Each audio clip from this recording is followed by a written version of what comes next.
Hey! Hey, I'm on early. We're going to peck her around a little. How about that? Because I know most of my audience is probably over watching Tim Pool's show right now. Because one, people like Tim Pool that like me. And second, Jake Rattlesnake and Rachel Wilson are over on Tim Pool's show right now. So Andrew's there too, but who gives a shit about him, right? But Jake and Rachel have cool shit to say, so. Welcome, welcome, welcome. Normal Merrick Show, night shift. I was bad. I was a bad guy this morning. This afternoon, I guess. I had to run out early. My man Spiro knows what's up. Look at this. Some of this. And then some of this. And then some of this. And it was a work day. It was a work day. Oh, doing the works. Doing the works. Doing the works. It's all right. That's why I'm here. Getting shit done.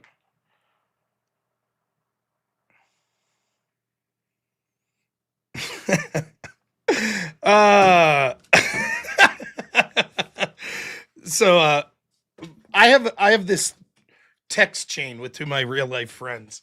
They're both hilarious. They're great guys. Not very political at all, but very funny guys. And we have a lot of like things we talk about, we joke about. We do a lot of old wrestling. We make fun of each other a lot. But one of the things we're always on is Bigfoot. And my one buddy sent me an article on this text chain. It just says, very credible Bigfoot sighting reported in central Pennsylvania, researcher said. He says, oh shit, he's getting close to us. And I just responded and said, I find the words very credible are doing a lot of work here. And he excoriated me for being a non-believer. So I just responded, I also heard experts say, very credible report, you have a big penis. He was pleased. The joke was, of course, we don't know how credible those reports are. We just don't know. Oh, it's it's good shit. Jake dyed his hair, I know, right? Shaved. What a schmuck.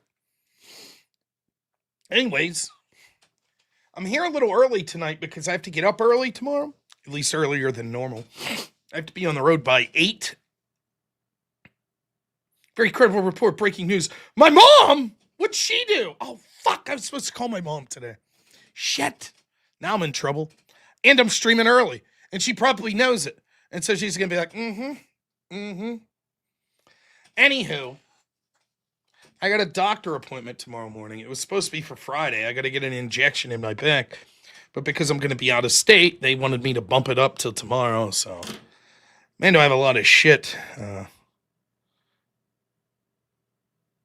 Well, are you driving your whole room to Nashville? Pretty much. So, yeah. That's it. Now, I do have big news. I'll probably wait here till later in the show to break. I got big news, for real, about a big Crucible show coming up. I'm very much looking forward to it. And I'll tell you what I can about it, though it's not so much my story to break as much as other people. But I guess I play my little role in it. And so, how bad's my disc? It's pretty bad. It's a pretty bad disc. I got 2 herniated pretty good. So they're not so sure that it'll heal up on its own. So, but anyways, so we got that news. And then I thought I might as well. I was doing a lot of work to help with a clip for the Naomi. How the hell do you say her name? The girl that Andrew debated last night, Naomi. Now, none of you are going to be able to tell me. You're just going to spell it out, but I know how it's spelled. It's like Naomi. Naomi. Yeah. Wow, what a tour de force that debate was. No, I haven't made the announcement yet. Naomi? I don't know.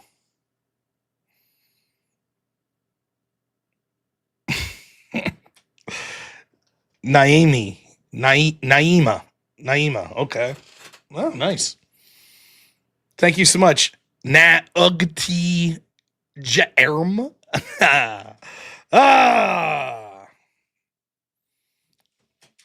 What am I setting my AC on here? We get a little more comfortable than that. There we go. Pronounce moron. I've heard that. So, yeah, apologies I had to run out earlier today, but I had to help with that clip for that show. And here's the thing, right? Like with Andrew not being around, in fact, fucking half the Crucible crew's out. Rachel, Jake, Andrew.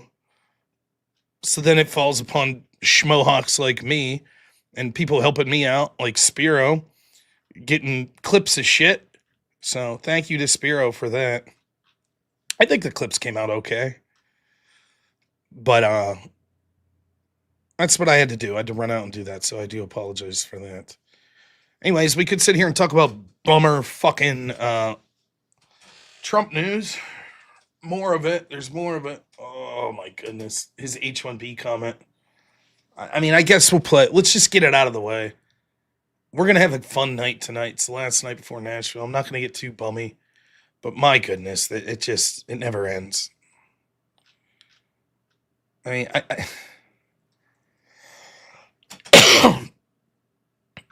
yeah, get him, Trump. Now, did you have something to say about, like, actual Americans getting jobs or anything? There's never going to be a country like what we have right now. And does that mean the Republicans have to talk about it? And does that mean the H-1B visa thing will not be a big priority for your administration? Because if you want to raise wages for American workers, you can't flood the country with tens of thousands or hundreds of thousands of foreign workers. You also do have to bring in talent. We have plenty of talented people here. No, you don't. We don't have talented people here? No, you don't have. You don't have certain talents, and people have to learn. You can't take people off an unemployment line and say, I'm going to put you into a factory where we're going to make missiles, or I'm going to put How did we ever do it before? Well, I'll give you an example. In Georgia, they raided because they wanted illegal immigrants. They had people from South Korea that made batteries all their lives. Making batteries are very complicated. It's not an easy thing and very dangerous. A lot of explosions, a lot of problems. They had like 500 or 600 people, early stages, to make batteries and to teach people how to do it. Well, they wanted them to get out of the country. You're going to need that, Laura. I mean, I know you and I disagree on this. You can't just say a country's coming in, going to invest $10 billion to build a plant, and going to take people off an unemployment line who haven't worked in 5 years, and they're going to start making missiles. Now, I mean, there's so much to say about this clip. First, I'm glad that the benchmark for like productive shit that we could make that Trump's talking about is missiles. There we go. Nice. We got to make those missiles to send to Israel and Ukraine, right? Nice. That's number one. Number two, those aren't H-1Bs, Mr. President. Those are illegals. Those are illegals. If you raided a plant and they had people that they were trying to kick out. Now, remember when Trump had earlier said, remember I was freaking out a little because we passed a big, beautiful bill. And I said, this is what I said. I said, on one hand, I hate that it's a big spending bill. What about capping spending? What about lowering spending? On the other hand, Trump's argument, somewhat convincing. Biden let so many people in, we have to spend a lot now to deport them. And then immediately upon passing the big, beautiful bill, remember, Trump gave that little spiel where he was like, oh, actually, I've been talking to some people in like the farm lobby, and they're like, we need these illegals. They're hardworking. And when we replace them, they're replacing them with bad hombres. Remember that shit? And then a bunch of people like me freaked out. And then like Trump's team came out and was like, no, he didn't mean that. Yeah, he did mean that. He did.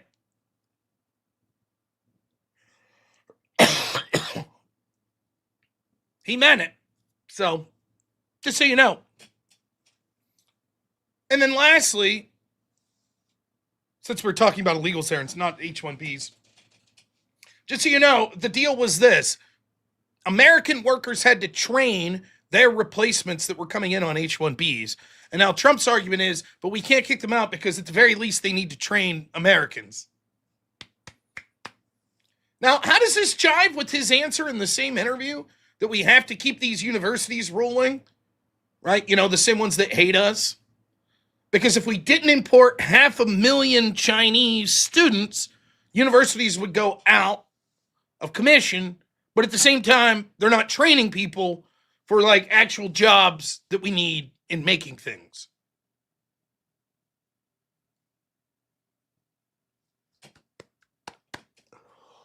The beatings will continue until the morale improves, all right?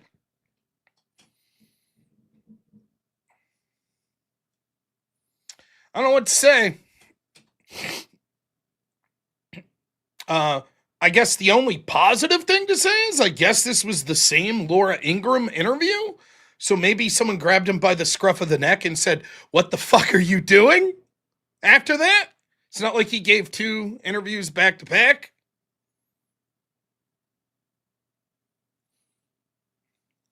But I don't know. Just wanted to get that out of the way early here, right? Someone said, we'll talk one more thing before we get into the regular story here, or the regular show. When are you going to get your $2,000 check? You're not. You're not going to get the $2,000 check. And I cannot believe that I haven't seen anyone give the correct take on this. So take it to the bank. Here's the correct take on the $2,000 check. Now, for those that don't know, Trump's claiming that the dividend on the tariffs will allow him to send $2,000 to each American. That's not going to happen. Let me explain to you what Trump's doing. And it's actually a smart political move for Trump. Trump knows the Supreme Court's going to rule against his tariff decision. That's what's happening. So he's doing 2 things. One, he's putting pressure on the court. Because one of the things that's possible, if the court overturns this, that the money will have to be given back. Now that's going to open a huge can of worms. Who gets the money going back? And Trump will be able to look at the American people and say, do you see what they did? The check was in the mail for you, and now they're taking it back and giving it to greedy businesses and blah, blah, blah. That's number one. And number 2 is to put pressure on Congress to instill his tariffs. Because then Congress, particularly the Republicans, are going to have to answer to the American people why Trump wants to give them a stimmy check, but Congress refuses to allow it. That is what's going on. It is no coincidence that at the same time the Supreme Court is deciding on these tariffs, that Trump is saying, oh, by the way, these tariffs are going to allow me to send you a $2,000 stimulus. And I can't believe I haven't heard anyone say this. It seems obvious to me. That's what's going on. I don't know.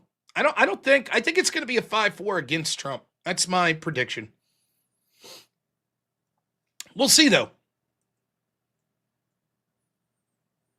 So I think this move's designed to pressure the court and pressure Congress. But that's just my opinion. I can't believe I haven't heard anyone say that. No, Stimmy's still not good. Not in my opinion. How about cut my taxes back $2,000? How about that shit? Right? How about that? Pay down the fucking debt $2,000. How about that?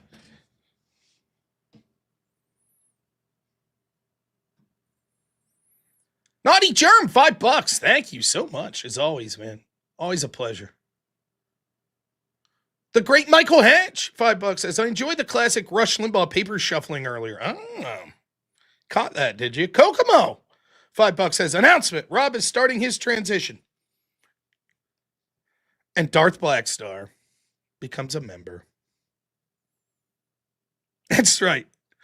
I saw we could use the $2,000 to me for a 50-year mortgage.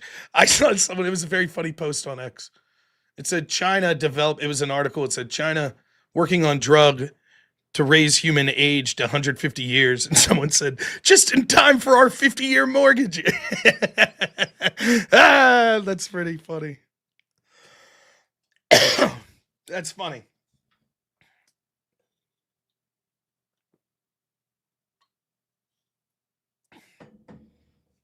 I can't die. I still got 30 years of my mortgage to pay off. Jeez.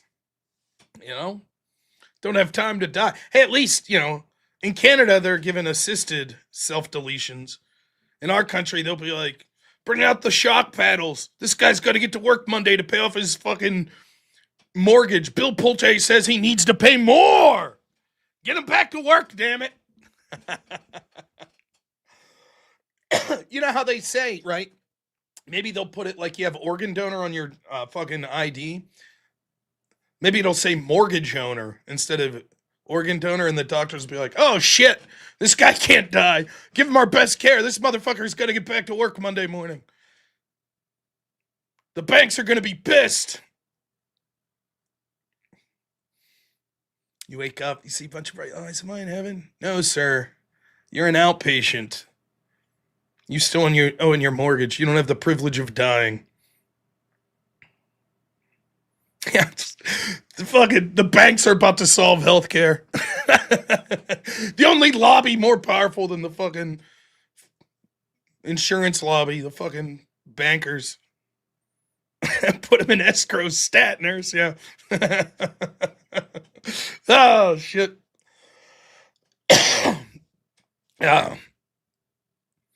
Bruce, $5 says you'll get more once that stimmy check clears. Yeah, baby, bring on those stimmies. Woo! Can we all agree? Listen, if Trump sends out those stimmies, all of you are going to send me like 10%, right? All of you send me $100 from your stimmy. That's fair, right? Come on, Trump, send those stimmies. Ah, shit. Well, that's horrible. Now, I'm considering, should I wait to break my Crucible related news until Tim Pool's show's done? I don't know. It's big news. It's real big news. It's already been made public, but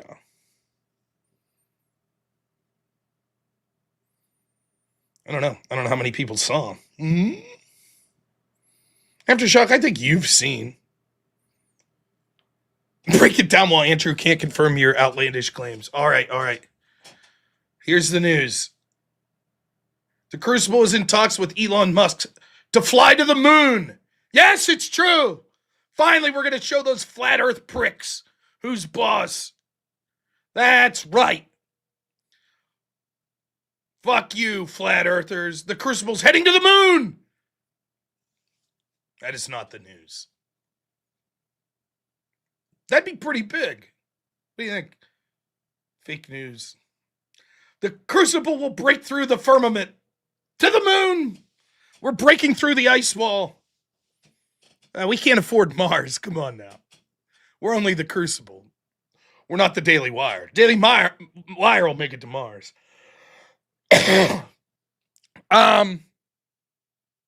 Well, I suppose, why not break the news? All right. Of course, if you follow me on X, you would have seen it, but Rachel actually posted it first that I saw, but it was not her that first posted this, so I'm going to play you a little clip. What was Rob doing when he was gone there last month?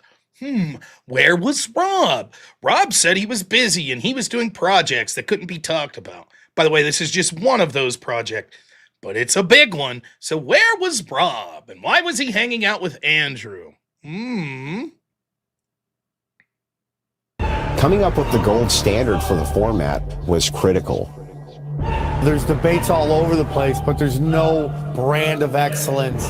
And to that effect, that's exactly what we're putting together in this venue. My entire team worked on it, along with Tripoli's entire team, and we came up with just a banger of a venue. What you're going to get are the best of the best, the smartest, the fastest, the most ruthless. This is where the best go to bang. It is time for a new stage for truth. Every argument is tested under the lights in real time. Live from ACX1 Studios in Atlantic City, the Enlightened Network is proud to present the new gold standard of debates.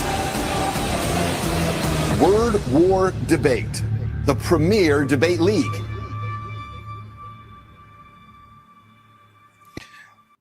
Yeah. Well, this is a bigger deal than you may realize. This is a really fucking big deal. Like a really big deal. It is basically going to be the UFC of debate. And there are some big fucking people backing this. And there will be big fucking debates that are going to be amongst the most viral debates that you see online. Are the people shown actually involved? Yes, this is a collaboration project between Sam Tripoli and Andrew Wilson. So Andrew will be sort of the face of this, and Sam is using his connections in production and with the names he's associated with to bring us basically the best production team that we could find on the fucking East Coast. It is going to be fucking incredible. The venue is attached to Caesar's Palace in Atlantic City. It's called the ACX Studio. It is insane. It is like a fucking arena. It's 3 floors. Each floor, there's going to be there's kitchens there. So you're going to bring in from Atlantic City restaurants that'll be catering it. It's going to be like the event's supposed to be anywhere from 6 to 8 hours per ticket. So when you're there, it's going to be an all-day event.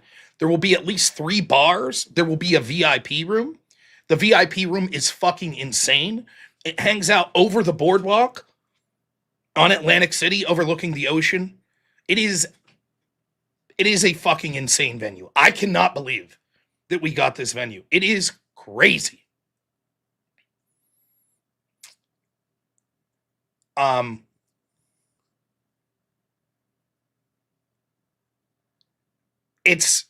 We're trying to have sort of the pomp and circumstances that you would get in an MMA environment. So it's going to be like a party. It is going to be streamed online, but we will be selling tickets.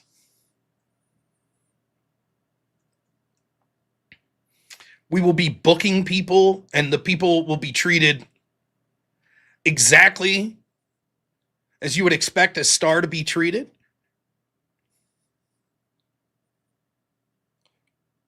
They're going to have premier accommodations, premier flights to get to the venue. It is going to be done right, and it is going to be fucking awesome.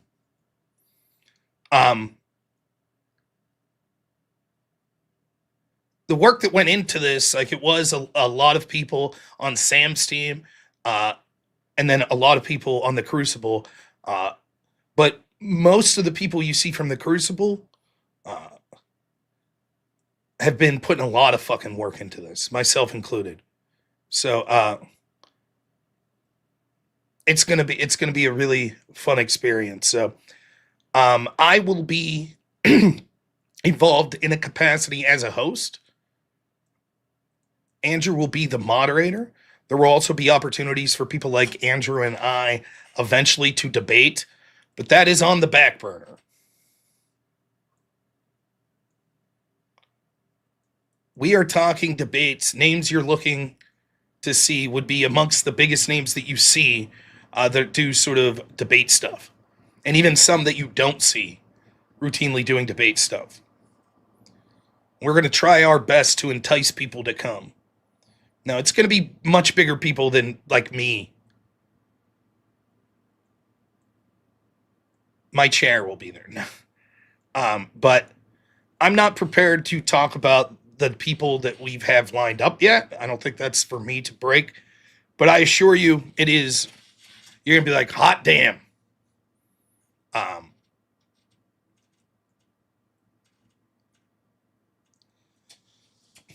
But part of the idea is that it's going to, so the name that they went with is Word War Debate. And the idea is that it's going to be like the gold standard.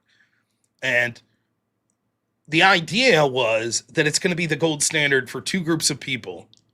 Number one, the audience, both the online and in-person audience, that we want it to be like, why do you go to a debate? Why are you going? You can watch it online. So why will you go?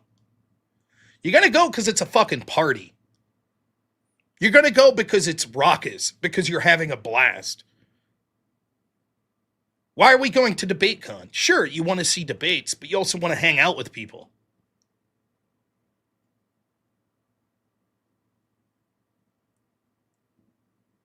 Right? So that's the idea. And we also want to make it the premiere for the participants. We want this to be something that they can't refuse, that the offer to get them there is so enticing that they're like, yeah, I'll do that. That's the plan. You see, let's just take someone, like, let's take little old me. Let's say I make $357 a night streaming. Let's just say on an average day, maybe between the day show and the evening show, maybe I make $500 on YouTube, okay? If you wanted me to come out and do an in-person debate, what would it take to get me there? Just an offer? Okay, then I gotta get a plane ticket, get a hotel, or get a rental car and get a hotel. Pay for my own meals. And that's a day that I lose $500 not streaming. Now let's say you wanted to bring Ben Shapiro in. You think he's going to do that? Or any other person who's really big time.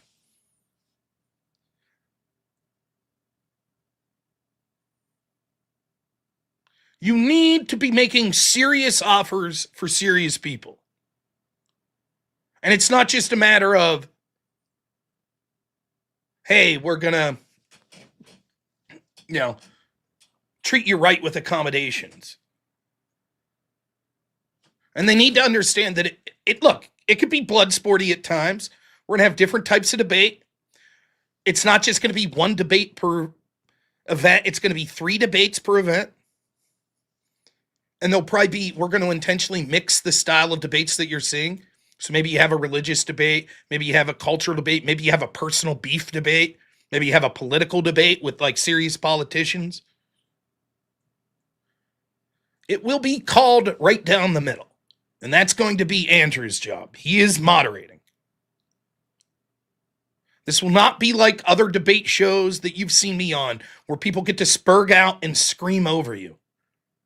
That's not going to be what's happening.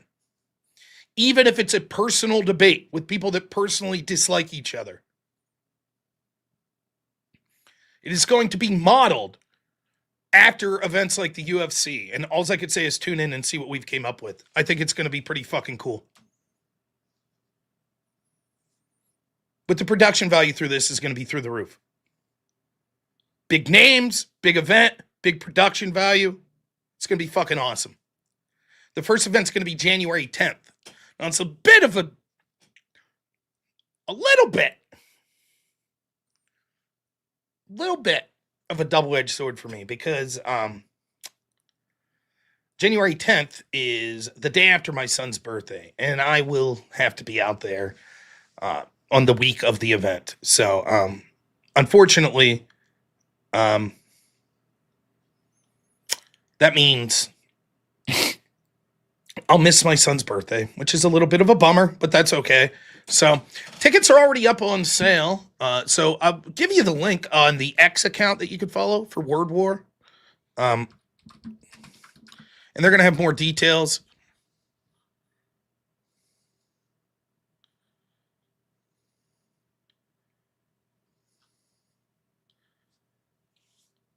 So you can get your tickets already. There's going to be different tier levels of tickets. I don't have all the details, but I know like the top VIP tickets, you should see this fucking lounge that you're going to get to watch the debate in. It is out of control. You're going to have your own fucking personal bar up there for just the people in the VIP room. It is fucking swank.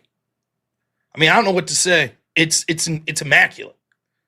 You're going to be sitting in a fucking first class bar overlooking the ocean with a view down to the fucking stage. I mean, it's absolutely incredible. I couldn't believe it.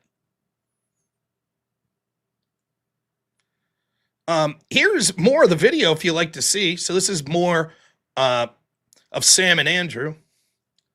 So if you don't know, Sam is a comedian.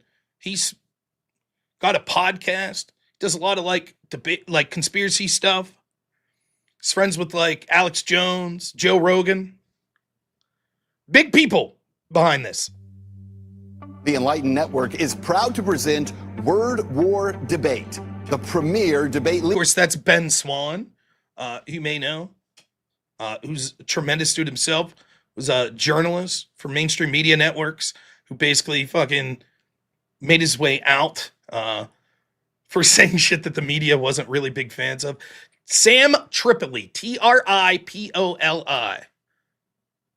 I'm Ben Swan, and I'm here to introduce the new gold standard of debates. Every statement, every argument, every counterpoint is tested under the lights in real time. Let's send it over now to Andrew Wilson and Sam Tripoli inside the ACX1 studios in Atlantic City. Guys? What we decided to do was get a great team of people together. Now, what you can't see is I'm almost directly in front of Andrew, like 4 seats back. And Andrew and Sam, I don't think the production team was too happy with us because me, Andrew, and Sam were fucking around the whole time. So Sam would be like, hey, get that fat guy back here and make him act like he fell on the stage. Make him act like he fell. And the guys are like, okay, why? And he's like, because it would be funny. Just do that. And so I'd come up and act like I fell. And he's like, what's this fat guy doing? That was it. It was a lot of fun. It was a good time hanging out with these guys. Get one hell of a venue and put together some of the funnest and most riveting debates that you've ever seen. And I'm going to moderate these debates. And this is going to be fantastic. And if you're lucky, maybe at the end, Andrew might debate. Maybe. We don't know. Why would we have Michael Jordan sitting aside coaching? Why not throw him in the game? We're going to have the best on, and we're going to put it in the best venue. There's debates all over the place, but there's no brand of excellence where you go, this is where the best go to bang. And to that effect, that's exactly what we're putting together in this venue. Now we're going to bring that standard of having all that moderation excellence, where I can moderate this debate fairly. A lot of people try their hand at debate moderation, and it's actually far more difficult than people think to do it right. Coming up with the gold standard for the format was critical, and we worked on it. My entire Chairs team will be worked different, on don't it, worry. along with Tripoli's entire team, and we came up with just a banger of a venue. A banger. We're going to take pro sports with pro debates and create a beautiful hybrid. What you're going to get are the best of the best going at it, the smartest, the fastest, the most ruthless. Put up or shut up, okay? That's the show. People being able to eat, people being able to drink, people being able to actually have a good time. They actually want to meet the people who represent their worldviews, and they want to break bread with them. They want to actually talk to them. They want to kind of have input on these ideas, because most of these debaters are representing whole worldviews. Whole worldviews on behalf of people who can't. The mechanic can't do it.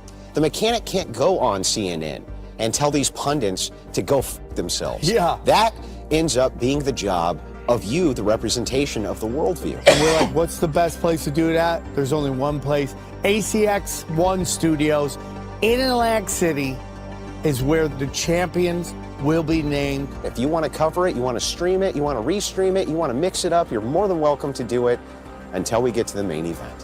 When we're talking about the VIP side, right, we wanted to make sure that we had a third floor lounge right on the ocean. Yeah. Right on the ocean. This venue is beautiful. Beautiful. And what we can do, and what we are doing, is we're going to make sure that if you get a VIP ticket, one, it's affordable.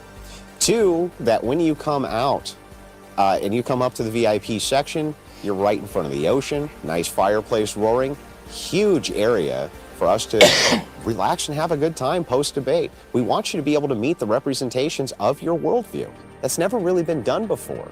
And it's a whole different type of venue that we're really looking forward to sharing with all of you. It's real simple. All you're going to have to do is go to wordwardebate.com, grab your tickets now. This will sell out. Wordwardebate.com. Make sure you go there. And it all goes down January 10th, Atlantic City at ACX1 Studios, right next to Caesar's Palace.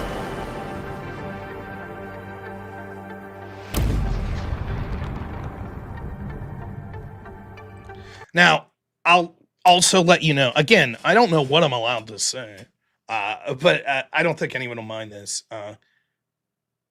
This is going to plan to be a recurring event. This isn't going to be something that happens once every 8 months. Once we start in January, you're going to see something every 60 days. And it's really going to take off. The names that we're kicking around for the first event will make it so that if someone gets a call to do the second debate, they're going to be like, abso-fucking-lutely. Because that's how big it looks as if some of these debates are going to be.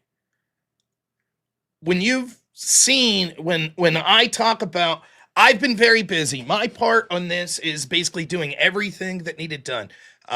I worked with people like Mr. E and other people over at the Crucible, coming up with production ideas, the show format, how we're going to separate this and make it, trying to run that fine line for having this be as entertaining as possible for the audience, but also a serious debate for the competitors. We've been busting our ass behind the scenes. Andrew has been busting his ass behind the scenes. This is just one project, by the way. The amount of phone calls, in-person meetings, setting this up with all sorts of people from all walks of life has been crazy. And so a lot of this shit you can't announce until it's coming to fruition. So it's hard when people are like, what's up? What's up? You weren't around. You weren't around for like 4 days. What were you up to? You can't really say. And by the way, this isn't the only project. This isn't the only one.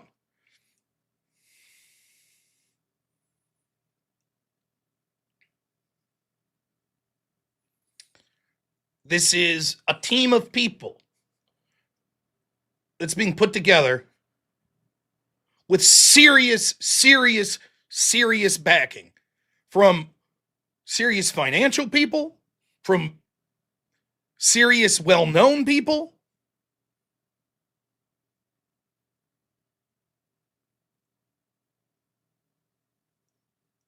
It's going to be a big opportunity for a lot of people in the online debate sphere. That you may find yourself in an event that the headliners could potentially be congressmen, could be some of the biggest podcasters in the world.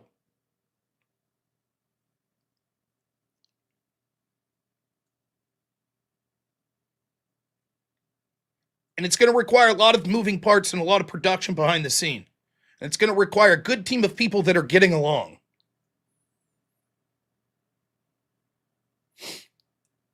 And it's a serious opportunity for myself and for everyone else that'll be working behind the scenes. And so I'm very happy that we have a team of people that'll be working on this, that are going to be on a team.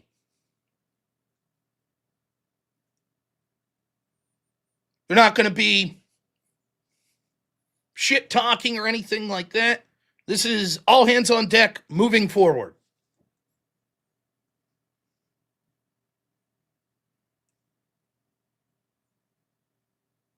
No one wants to fuck that up. Everybody is going to push to make this an incredible success.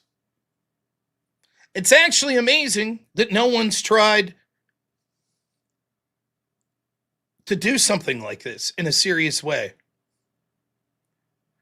Dana White made slapping a multi-million-dollar industry.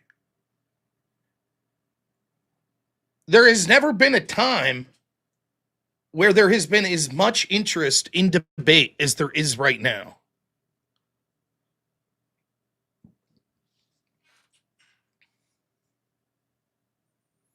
And to take the ideas of production values that you see with something like UFC and try to incorporate that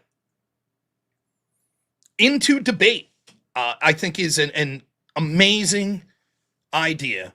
And I think that the people behind this, Sam's team that he has over there, the team at ACX1 Studio, I've met the guys over there. They're tremendous.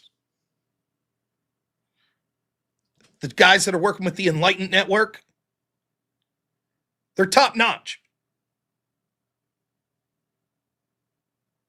Some of it's lost on me. They're taking me through, and they're showing me all their equipment. What the fuck do I know? I'm like, yeah, I stream with a Logitech. It's kind of funny.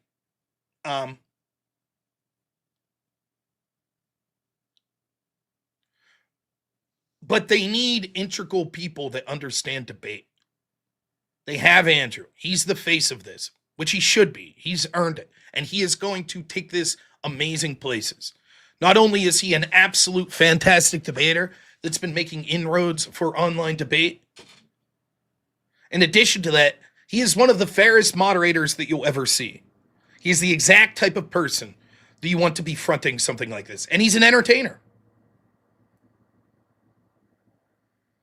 But you're also going to need people on other ends.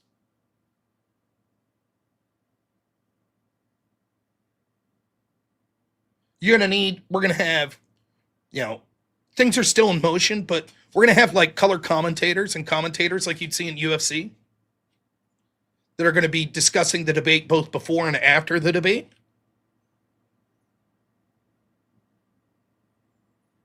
If only we knew someone that could be a commentator on debate. Well, I don't know. We'll see. We're going to have people booking debates. That's going to be a very important role here. We're going to have people setting up production value. Oh, I'm not debating first. I imagine at some point I'll find myself into the debate square there. But first I have to become a name.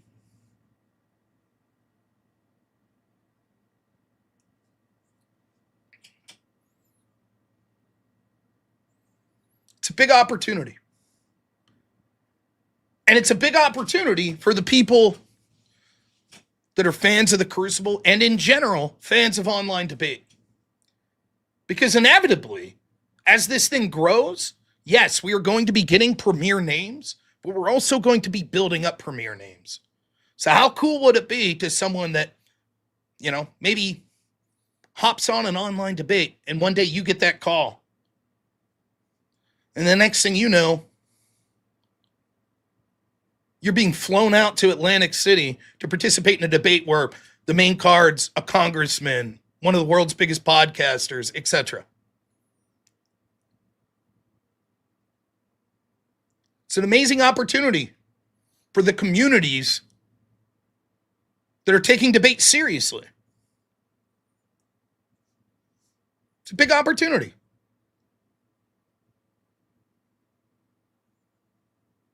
So, it's one of the things have been talked about recently. Oh, I'm sure there'll be merch there. Don't worry. You'll see, man. You'll see. As we get closer, we'll be able to show off more. But I'm telling you, it's going to be huge. This is just scratching the surface. There is shit about this.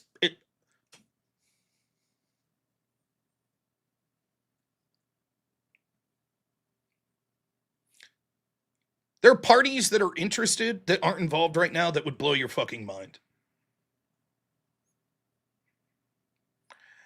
It almost doesn't feel real. That's how big it is. When I was out there, I was like, are you fucking shitting me? The scale of what is being talked about is unfucking believable. And I mean that in every way you can imagine. I mean that the scale of the potential people we're going to have debating, the scale of the potential people that may end up backing this, the scale of the people that are already backing it, the scale of the venue.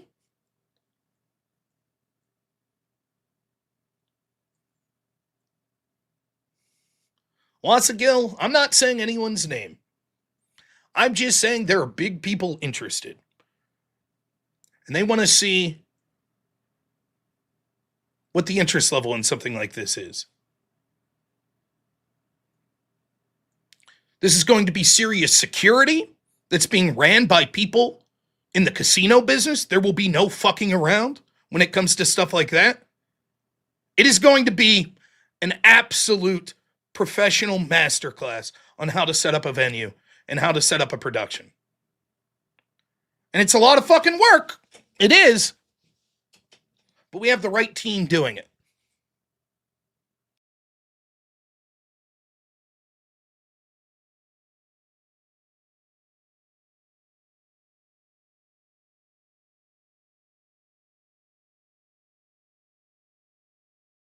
They got me.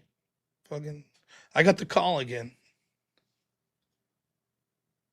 So,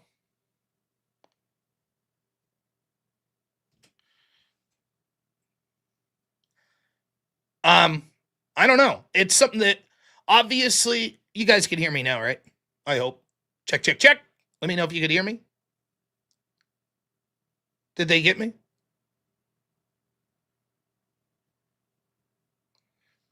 Oh, you can hear me now. Yeah.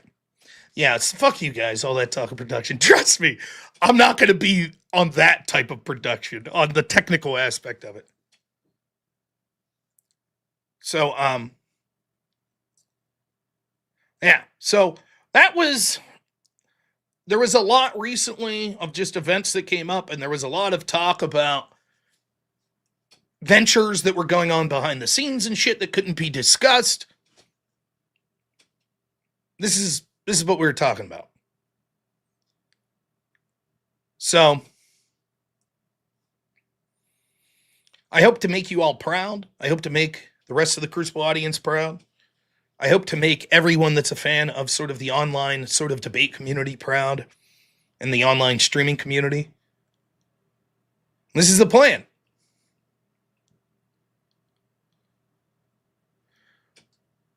We're taking this imminently seriously, and we're not taking a fucking step back. We will be professional to people no matter what side of the ledger they come from, left, right, anywhere in between. But we also know that this is an opportunity for the best ideas to win, and we believe we have the best ideas. And we're proud of that. I've said this for years before I streamed full time, before I was working with the Crucible. The way we win is by exposing the truth. And the way the establishment wins is by covering it up.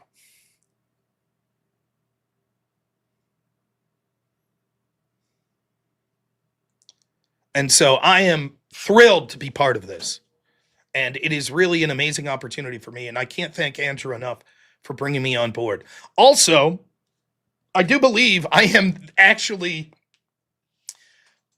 the closest, other than a few of the guys that are like real bigwig guys that live right around Atlantic City and New York City there. I believe I live closest to the venue at a mere 7 hours away, I think.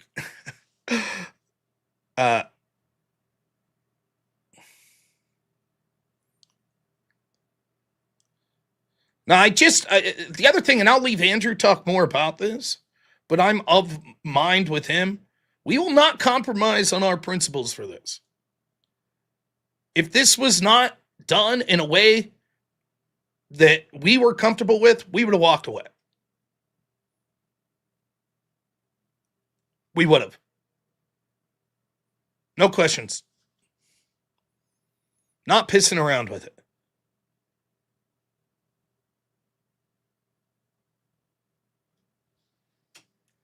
So this isn't going to be something where it's like, oh, these guys are selling out and they're doing that. Nope.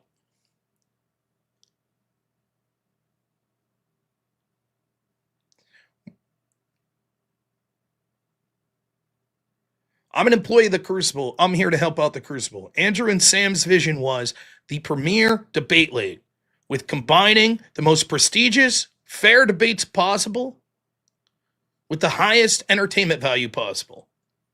That's the idea. Anything that compromises that is a no-go.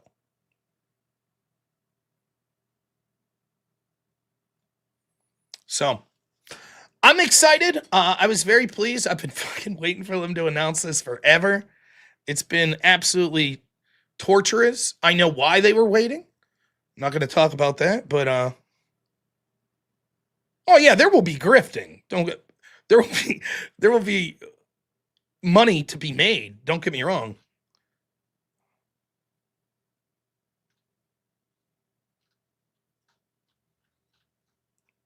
Got to meet Sam. Oh, that was fun. He's a great guy.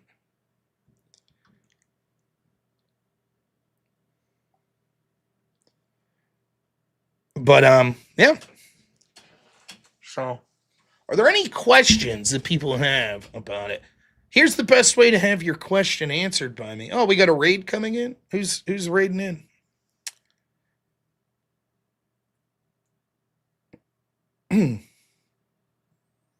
Someone's raiding.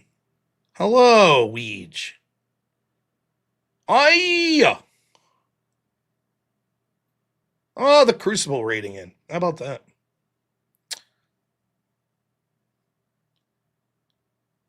Sam Tripoli's raiding in. The bastard. Oh, Crucible raiding in for Timcast. My man, Mr. E. That guy put in a ton of fucking work to this, let me tell you.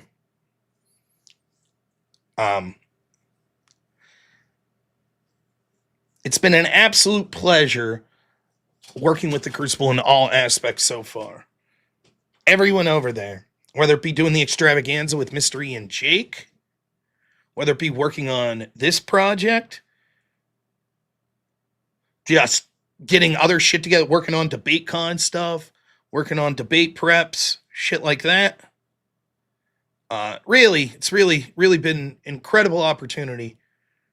And it's allowed me to do the streaming full time. And I can't say enough how indebted I am to Andrew and to everyone else over there at the Crucible.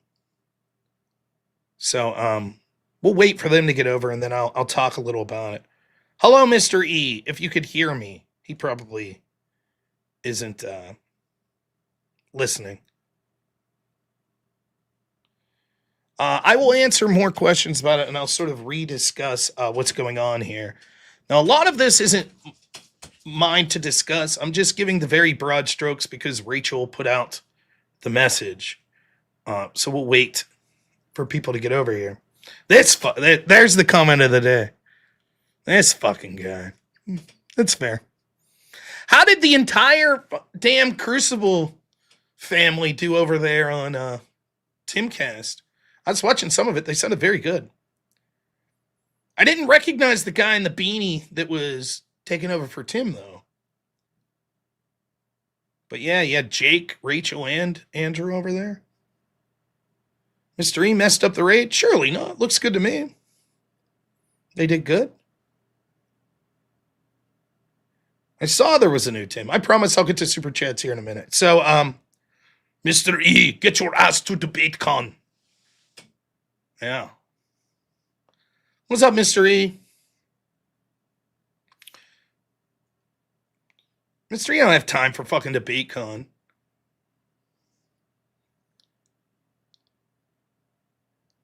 As soon as Timcast ended, Andrew Price sent Mr. E a checklist of like 500 things. Mr. E, do this, and this. And Mr. E was like, I was thinking of getting dinner. You don't have fucking time to eat. Work! Mr. E was like, All Mr. E needs for sustenance is just angry at the stupid fucking people Andrew debates on whatever. That's it. The rage that he builds up every time that Andrew's debating some moron chick on whatever, that feeds Mr. E for a month. He's like a bear. He doesn't have to fucking...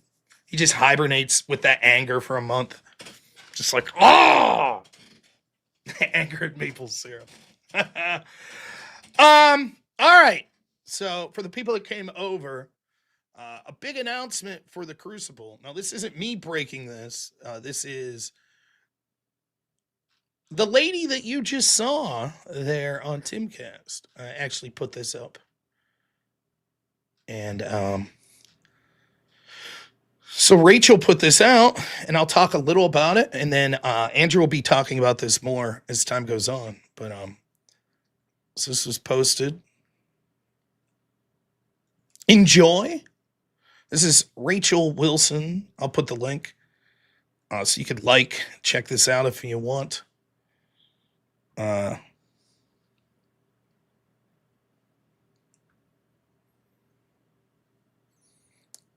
Here we go.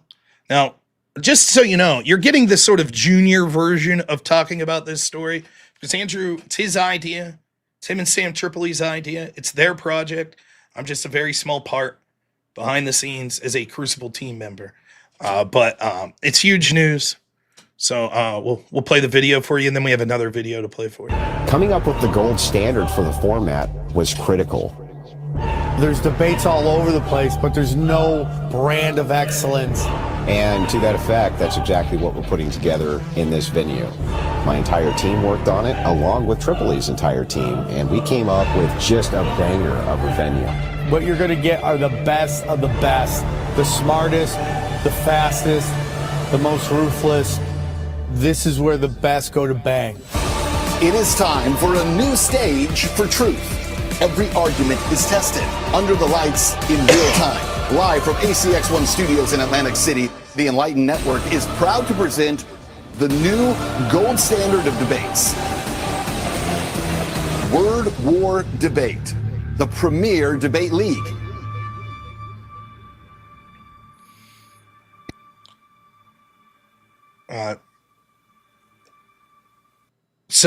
Yeah, Andrew's the face of this. He will be the moderator. All of this centers around Andrew and sort of his debate acumen. He's going to be the face of this. It's going to be produced by Sam Tripoli. Sam is a tremendous comedian, a regular on Joe Rogan's show, good friends with Alex Jones. Ben Swan, formerly, I forget what mainstream network he was at, a big newsman. He's going to be the host of this. It's going to be fucking huge. I'll play the other video for you as well. Now, the first event's going to be January 10th, but this will be something that's reoccurring. And so here's the longer video for that. So I'll play it again. Sorry to my audience. This is why I said maybe I shouldn't have even mentioned it until the Crucible was done watching. So here's the bigger event. I want you to take note of the venue here, and then I'll talk about it just a little. The Enlightened Network is proud to present Word War Debate, the premier debate league. I'm Ben Swan, and I'm here to introduce the new gold standard of debates. Every statement, every argument, every counterpoint is tested under the lights in real time. Let's send it over now to Andrew Wilson and Sam Tripoli inside the ACX1 studios in Atlantic City. Guys? What we decided to do was get a great team of people together, get one hell of a venue, and put together some of the funnest and most riveting debates that you've ever seen. And I'm going to moderate these debates. And this is going to be fantastic. And if you're lucky, maybe at the end, Andrew might debate. We don't know. Why would we have Michael Jordan sitting aside coaching? Why not throw him in the game? We're going to have the best on, and we're going to put it in the best venue. There's debates all over the place, but there's no brand of excellence where you go, this is where the best go to bang. And to that effect, that's exactly what we're putting together in this venue. Now we're going to bring that standard of having all that moderation excellence, where I can moderate this debate fairly. A lot of people try their hand at debate moderation, and it's actually far more difficult than people think to do it right. Coming up with the gold standard for the format was critical, and we worked on it. My entire team worked on it, along with Tripoli's entire team, and we came up with just a banger of a venue. A banger. We're going to take pro sports with pro debates and create a beautiful hybrid. What you're going to get are the best of the best going at it, the smartest, the fastest, the most ruthless. Put up or shut up, okay? That's the show. People being able to eat, people being able to drink, people being able to actually have a good time. They actually want to meet the people who represent their worldviews, and they want to break bread with them.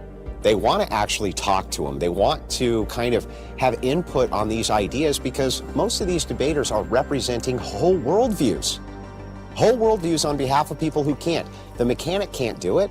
The mechanic can't go on CNN and tell these pundits to go f themselves. Yeah. That ends up being the job of you the representation of the worldview. And we're like, what's the best place to do it at? There's only one place. ACX1 Studios in Atlantic City is where the champions will be named. If you want to cover it, you want to stream it, you want to restream it, you want to mix it up, you're more than welcome to do it until we get to the main event. When we're talking about the VIP side, right, we wanted to make sure that we had a third floor lounge right on the ocean. Yeah. Right on the ocean. This venue is beautiful. Beautiful. And what we can do, and what we are doing, is we're going to make sure that if you get a VIP ticket, one, it's affordable. Two, that when you come out and you come up to the VIP section, you're right in front of the ocean, nice fireplace roaring, huge area for us to relax and have a good time post-debate. We want you to be able to meet the representations of your worldview. That's never really been done before. And it's a whole different type of venue that we're really looking forward to sharing with all of you. It's real simple. All you're going to have to do is go to wordwardebate.com, grab your tickets now. This will sell out. Wordwardebate.com. Make sure you go there. And it all goes down January 10th, Atlantic City at ACX1 Studios, right next to Caesar's Palace.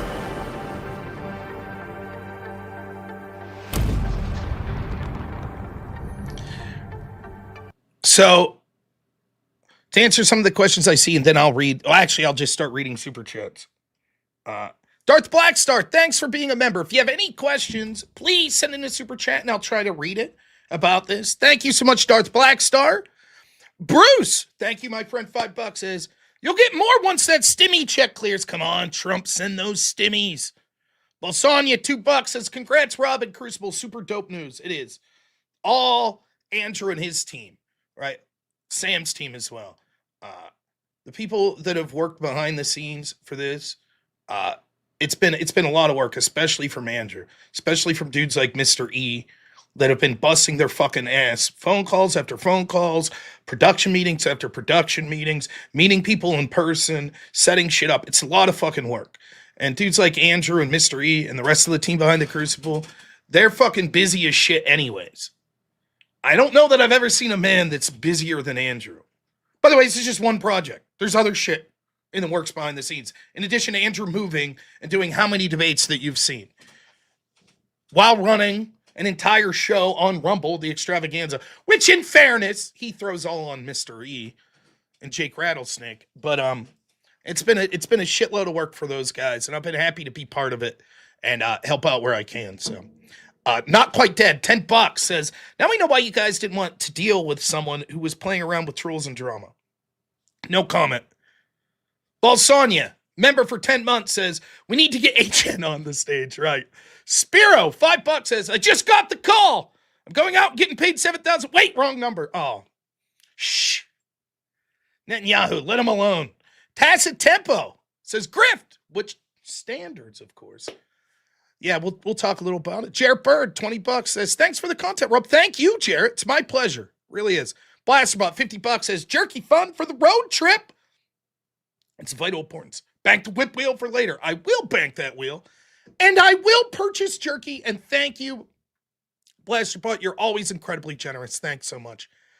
Smokely, $10 says, do you know if they'll have World War debate in different locations in the U.S. or just Atlantic City? So one, this will be recurring. I can't talk necessarily the specifics, but the plan is to have this occurring at least 6 times a year. For now, as far as I know, the location's pretty fucking dope there in Atlantic City. So I think the plan's to keep working from there. But who knows? Like, it would always be a possibility at different times. It'll be worth making the trip out there, though. The venue is unfucking believable. And we'll talk a little more about it here in a minute. Spiro, $10 says, I just got the call to go to World War Debate and debate Joe Rogan on AI. But I have to do my Rogan impression the whole time. Then Rob and Joe will go on a 7-hour rant. Epic! Balsania, thanks, Spiro, as always. $5 says, before each debate, the announcer has to say, it's time for the best to bang! Ben Swan, man. We got one of the best announcers in the fucking business. Gizmo, $10 says, please don't forget about us. Please, never. Thomas O'Brien, 20 gifted memberships. Thank you so much. Really appreciate it. Premonition, $2 says, it's going world leader level huge. Thank you, Premonition. Always a pleasure.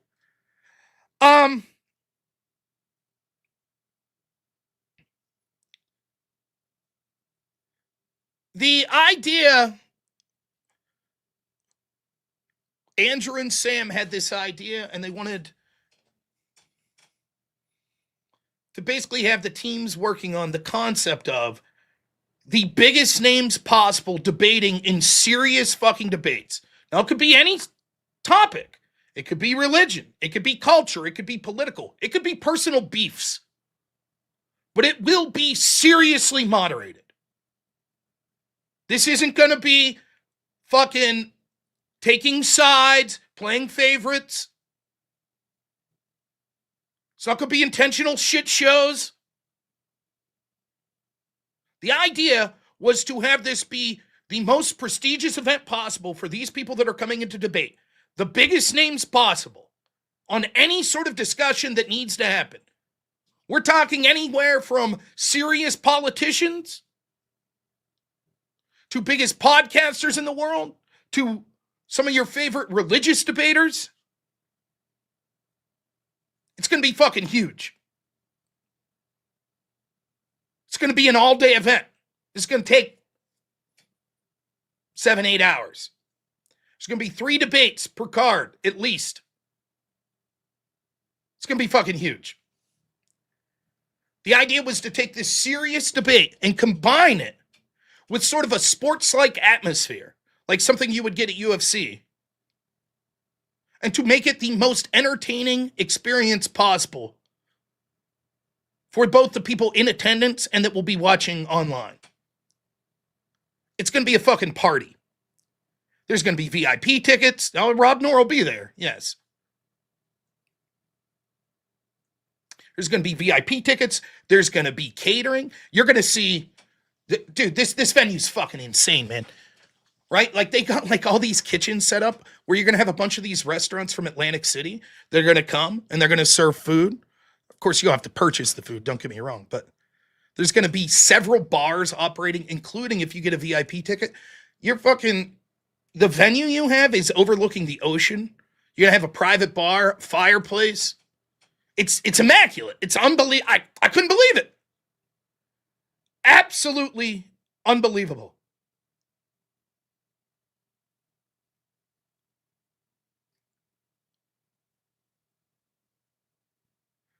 When that camera pans out at UFC and you see the people in the fucking crowd and they're loving it and they're having a blast, that's the environment that we're pushing. How do you get that environment while simultaneously keeping the integrity of debate? Two sides, whatever topic that they've agreed to talk about with the fairest moderation possible.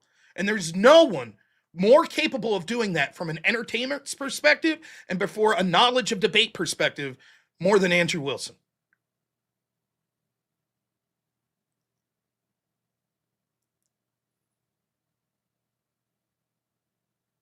That was the idea.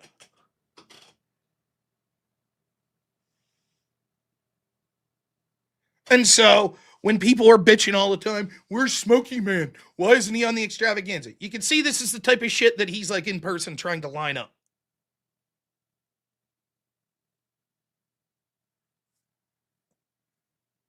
And I'm sure Andrew's going to do, we're going to be at DebateCon. It's weird, the news of this. I think that everyone wanted the news of this to break a little sooner. Andrew's on the road right now. Obviously. Then we got DebateCon. And so I'm sure at some point Andrew will be doing a stream and he's going to have a lot more details. This is an idea him and Sam Tripoli have been working on longer than I've been part of it. They've built a tremendous team.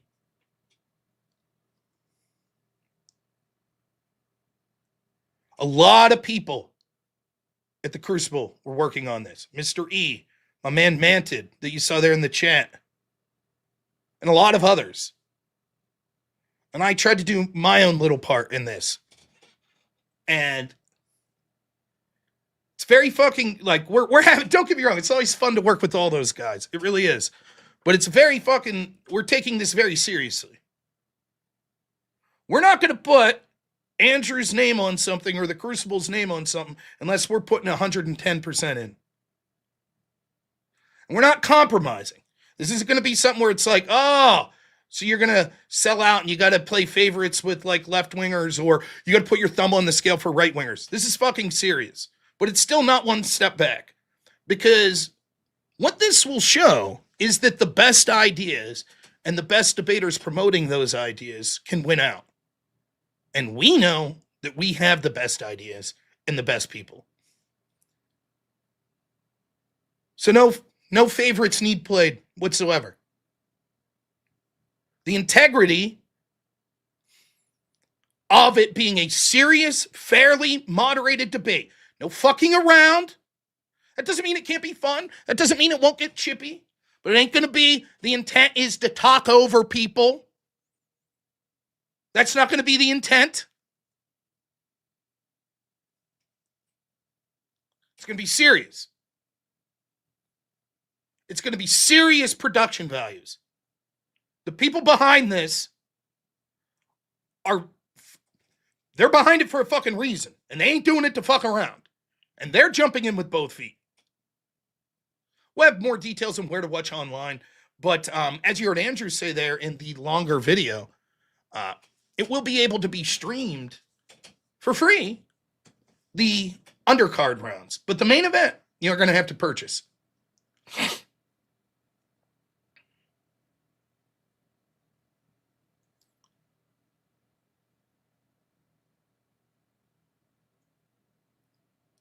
There has never been a time with more interest in debate that's so easy to be accessible in modern history than right now. And Andrew and Sam and the team there, the Enlightened Network, ACX1 studio, they're not just the first people to be doing this in a serious way, they're also the best.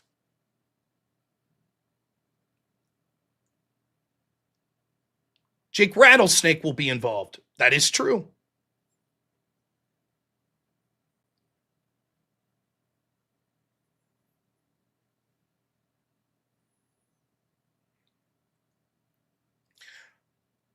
The people behind this are serious. They're going to put serious effort into getting the biggest world-class people that you can imagine. In every way you can imagine, in accommodations, in hospitality, in financial considerations, in the treatment that they receive. We plan on treating the debaters here like they're fucking champion boxers, because that's what they are to us. We plan on making this so enticing that if you get a call to be on this, you're willing to drop whatever you're doing and saying, I'll be happy to do it as soon as possible.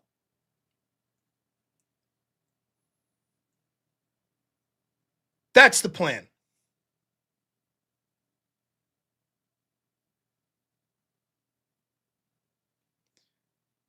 Some of the names people are saying, like, I'm not saying there aren't good debaters out there. We're talking big fucking names. I'm a pretty good debater. We ain't talking me. We're talking, here's me, and here's the people we're talking about getting on here. I'm not saying talent-wise. I'm saying fucking name-wise. Yeah, I'll probably be wearing a suit, I would imagine.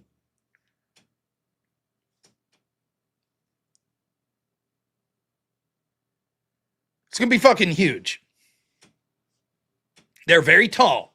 Mantid. Vantid's very tall. I saw that, Jake, Rachel, and Andrew. They sounded very good over there in Temple. I'm not dropping names. I mean, you guys could always just go check out the video and see if you can come to your best conclusion.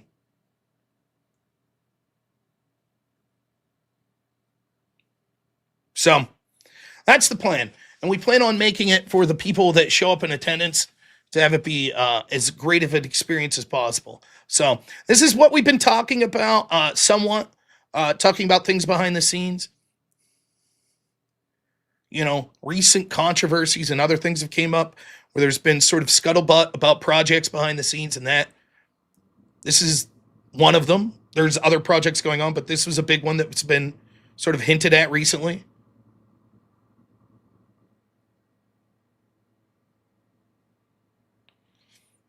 It's important that we have a team of people that are all on the same page, and we are. We are all on the same page, and we're in this as a team to make sure that we're all pushing together. So it's the same goal.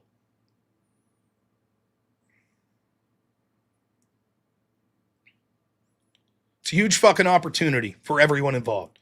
It's a huge opportunity for all the people that are backing this, the financial people, the production people. These production people are fucking top notch for the people that own the venue. It's a gorgeous venue, attached to Caesar's Palace there, right in Atlantic City, overlooking the ocean. We've assembled a team, production people, booking people,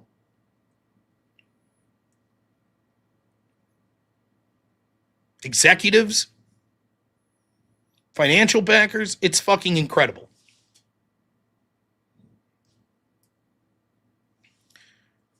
It's a huge opportunity for members of the Crucible audience.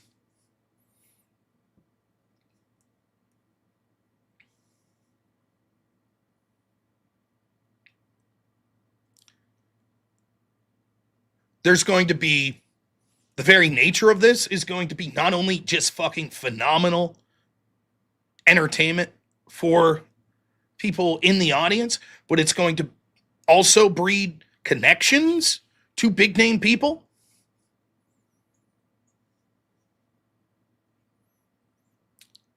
It's a huge opportunity for Andrew to showcase how talented he is as a moderator, and eventually he'll get his opportunity to debate here.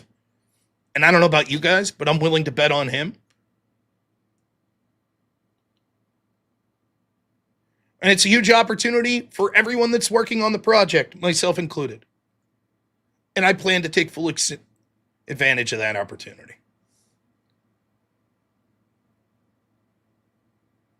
Especially for the Crucible, which has done so much for me.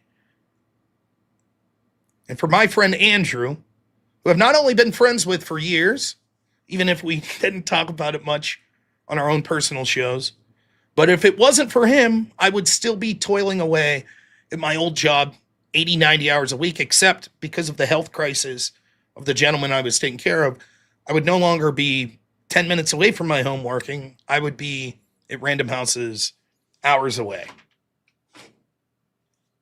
And would have never had the opportunity not only to do this and other projects and to work with great people like Manted, Mr. E, and all the other people over there in the Crucible team, and meet so many people that I've met like Spiro and Avarice that I get to work with, but I wouldn't have even been able to do this show full time.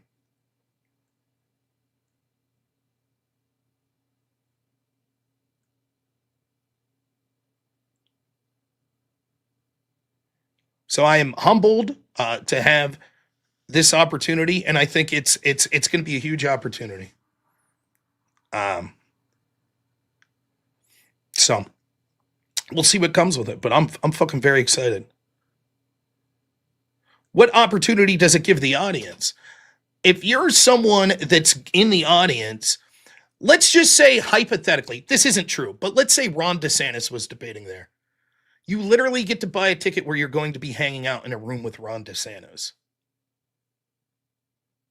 You literally, the idea of this is, it's like going to be like an 8-hour event each time that it happens. You could get VIP tickets to hang out with all the people that are debating all day, basically. As a online debate fan audience, or as a member of the Crucible audience, you're going to get an opportunity to see in a serious way some of the biggest people in the world, the most viral people, the most influential people that are now going to be basically operating under the Crucible, a project of the Crucibles.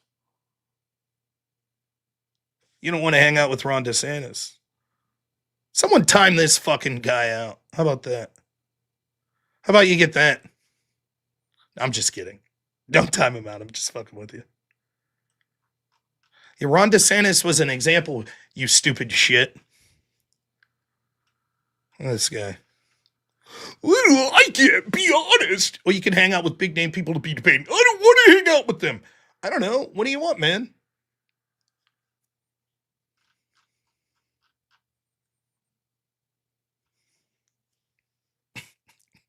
Who the fuck is this guy, right? Don't ban him. He's just having fun.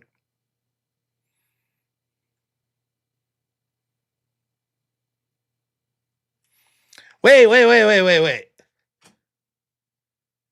No shit. The names are public? For real? DM me, Manted. Is that true? That must have happened fucking super recently because I'm on that fucking call.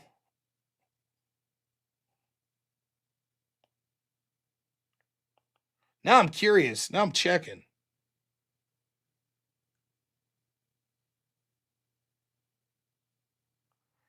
I'm not going to say shit because I don't know that it's confirmed. I know there are names that have tentatively confirmed.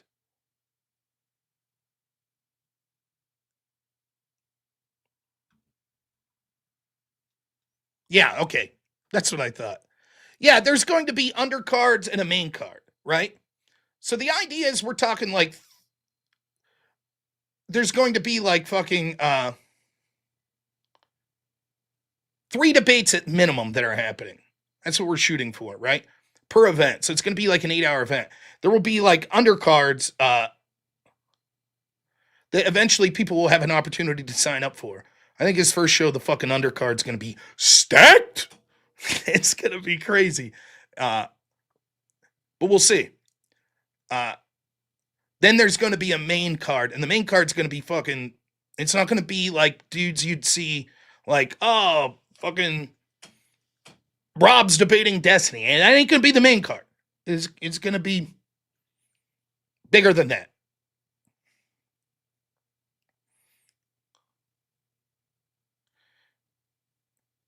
But it's going to be a huge, and that's what I mean. It's going to be, I just want you to think about this for a minute. Imagine that you're some online debater, right? Imagine that, like, you do a lot of panels or you do a lot of 1-on-1 or 2-on-2 debates. Cancel culture is real. Later, chubby. Hey, I didn't do shit to you, but now I am. Fuck off. Cancel culture is telling you to pound salt in my own fucking stream after you call me chubby.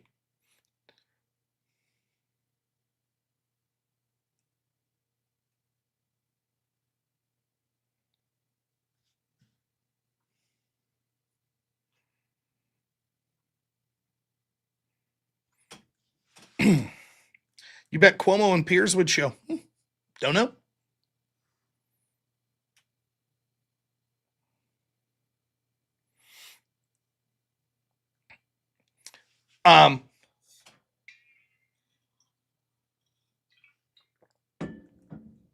But that, I mean,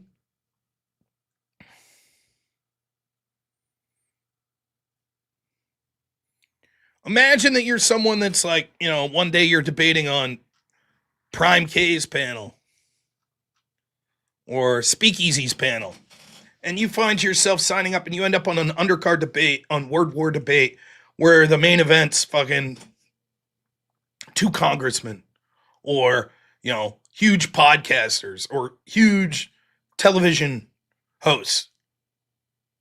Imagine that. And there you are debating 3 hours in front of them. By the way, you're going to be treated right too, even if you're the undercard person. You're going to be treated like you're the talent because you are the talent. And that's sort of the idea. You see, when you're hosting debates and stuff, you have to understand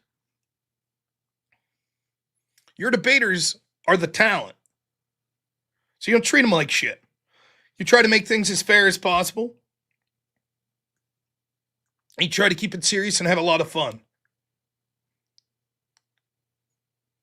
AOC versus Marjorie Taylor Greene confirmed. With Alex Stein as guest moderator, talking about big booty Latinas the whole time. So, a debate with Hassan debating his own chat. Hassan versus Maya, his dog. So, yeah, I mean, there's a lot of very interesting ideas, right? Like of names that you could think of that would just be fucking, it'd be surreal. But it's a huge opportunity.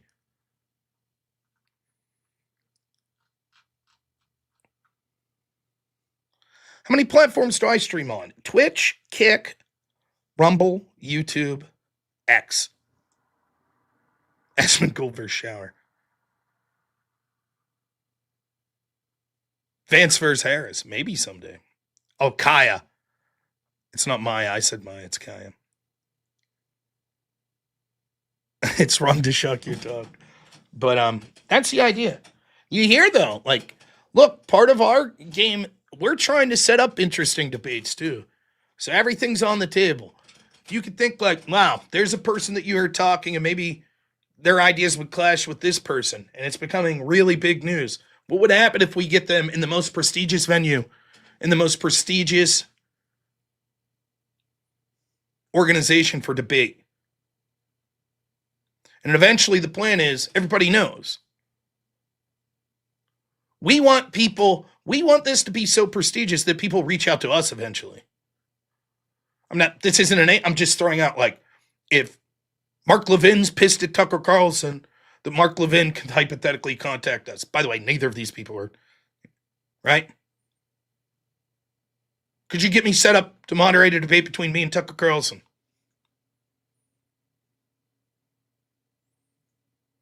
That's the idea.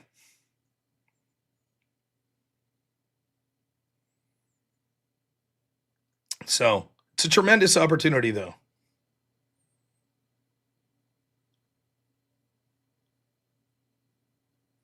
Any specific questions? Let's read some more super chats. Some came in. Onjen, thanks so much for the gift of memberships. Really appreciate it. Chicken Pork Adobo says, this is the big stuff that someone just missed out on. No comment. First person, $2 says, W. Thank you so much. Reverse Massage, great to hear from you. $5 says, openings, cross-examination, grappling, kickboxing, closing statements. Not a bad idea. Premonition, $2 says, now Center for Electoral Debates. Expert moderators. Diesel Repair, $5. Donate now for Rob's VIP ticket. Look, no joke. I don't anticipate it coming to this. But I have full faith in not only the production of this, but in Andrew's moderation. It's not out of the fucking realm of possibility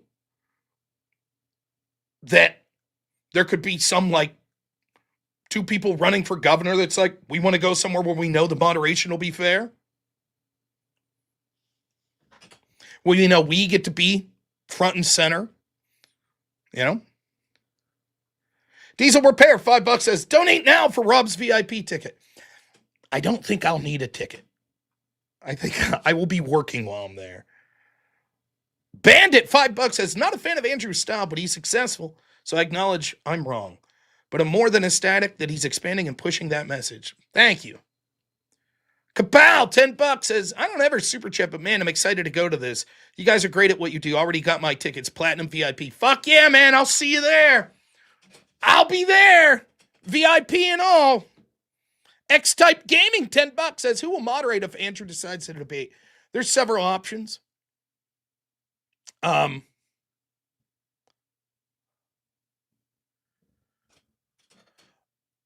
There are people on the Crucible team that have experience moderating. Myself, Jake Rattlesnake,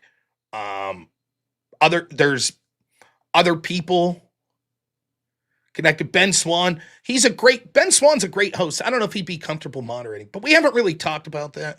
I will say this, Andrew will not be debating at the first event. He is gung-ho to fulfill his role as moderator and to be sort of the face of this and to leave the debaters shine this first debate. So, but yeah, we'll make it work. And maybe it's a special consideration. Maybe if Andrew's debating someone, they have a preference on some outside moderator that'll come in. We haven't crossed that bridge. Toon Army, thanks so much, man, for being a member. X-Type Gaming, thank you for being a member. Wade Boggs, $20 says, to the Lord of the Lash, Whip OG. Also, what's up with Chair? I just want to let you know that this OG Whip song started to get me in some bullshit. Every time I play it, I get a fucking message from YouTube. Just so you know. It's a true story. The special ones don't seem to do that, but Bandit $5 says, this takes us from not one step back to 2 steps forward. Oh. Inversity, $10 has amazing idea. Kind of crazy. Something like that doesn't already exist. Yep. It is kind of crazy. We have collegiate debates, presidential debates, but no serious big league where worldviews collide with production value. Yep. Isn't it crazy? So if you're going to do it first, you do it right. And that's exactly what we plan on doing. Paul Volko, $10, as Andrew is unknown as a moderator. Blood sports debater may not translate well. Is he going to be moderating some debates soon to demo his style and his abilities in this new role? I don't know. I don't think it'll matter. We have on tape him moderating many debates, and I think he's done a tremendous job. So anybody who has questions about that shouldn't be an issue. DMC, $5, says, love this announcement. I'm going to try to go. Hopefully trans-positive Rob makes an appearance. He probably will not be making an appearance. Claim Tank Gaming, thanks so much. $5 says, how do you decide who wins? If the audience is packed full of left-wingers, wouldn't a left-wing debater win? If it's an audience vote, is it an audience vote? Is there going to be an official declared winner?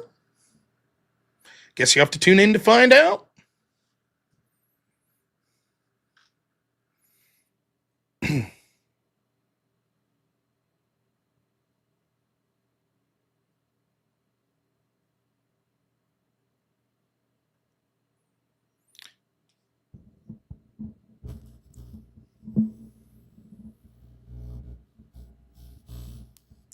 So, yeah, it's gonna be great. Andrew's a tremendous moderator. Danny Boy, $5 says, not able to attend as I had prior obligations, but I hope there is a next one because I will totally go. Love to meet all of you. As I said, the plan is to have this semi-monthly, I believe. So they're talking about every other month at ACX1 out there in Atlantic City. So more dates will be announced soon, but the big premiere is January 10th. So absolutely, if you can't make it to the first one,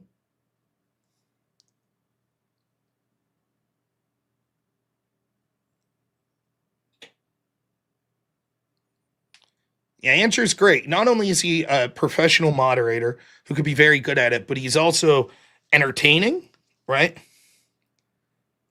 And that matters too. That's what we're looking for, a mix. We want this to be entertaining for the audience, but fair for the debaters.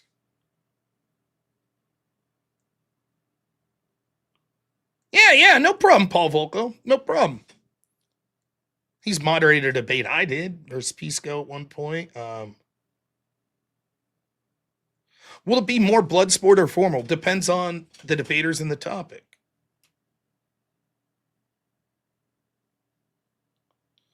Kirk Killam says, Rob, you got owned by that fella. Just admit you're a terrible hype man and move on. Okay. I'm a terrible hype man, but I'm still going to keep talking. That fella owned me that said, what do I get as an audience member? And I was like, you get the opportunity to see one of the most premier high production value debates that you'll ever see, with a chance to actually hang out with the huge name people that'll be debating. I don't like huge name people, chubby. Yeah, he showed me.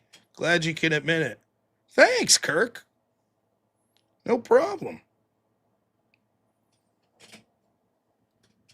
Guy who was no doubt that guy that was just in the chat.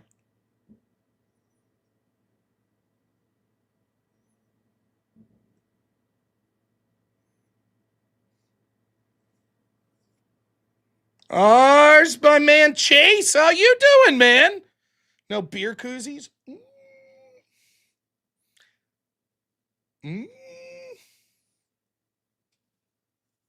Working Plinko.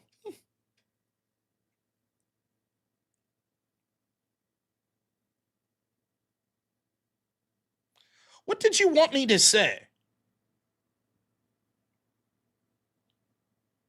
All right, here's what we'll do. YouTube chat. Be honest. We have someone that thinks that I didn't do a good job hyping this. He thinks the person that said, what do you get? And I explained why I think this will be a big deal, that said, I don't like Ron DeSantis, chubby, that he made a good point.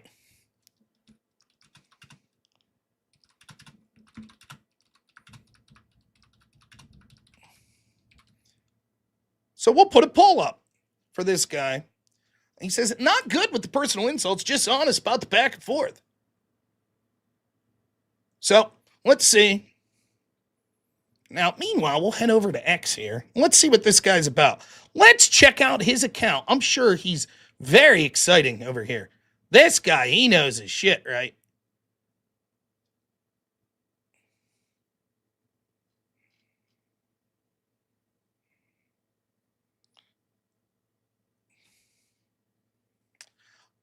Oh, he calls people homophobic slurs sometimes, he says.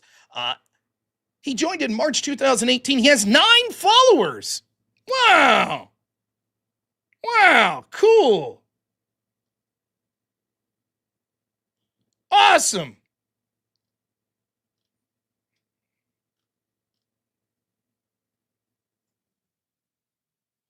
Wow, he looks real intelligent here. Wow, this guy's fucking shit. He's great, man. This guy. Where you at, Kirk? Wow. Now, here's a hype man, ladies and gentlemen. Kirk with his 5 followers. Ain't that right, Kirk? Oh, man, Kirk, you're killing it. You're killing it, man.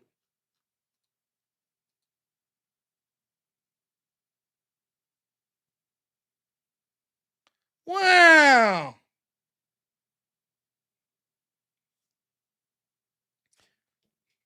Thanks, Kirk. There's nothing like a little troll to rally the crowd. Let's see. Final tallies here for our poll. With 155 votes so far. 95%. Look at that. Wow, Kirk.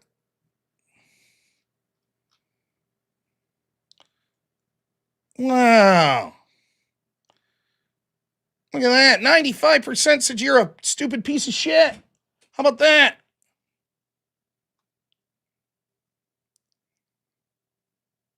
Wow. Wow, Kirk. Pretty cool, man.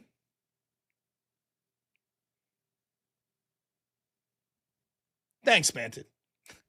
It's all good fun. How was I a troll? How was I a troll? Oh!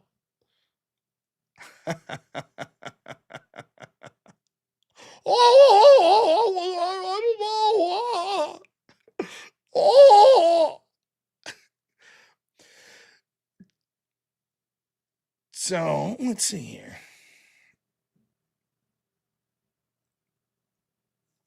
So, we'll put the link out here.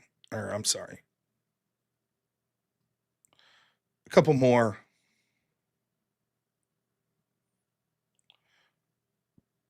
So, it's going to be Saturday, January 10th, 2 p.m. to 11 p.m. Doors are going to open at 1. $55 to $212 for the top level VIP. ACX1 Studios in Atlantic City. Literally on the boardwalk, overlooking the ocean. It's gonna be amazing. It really is. So be there, man.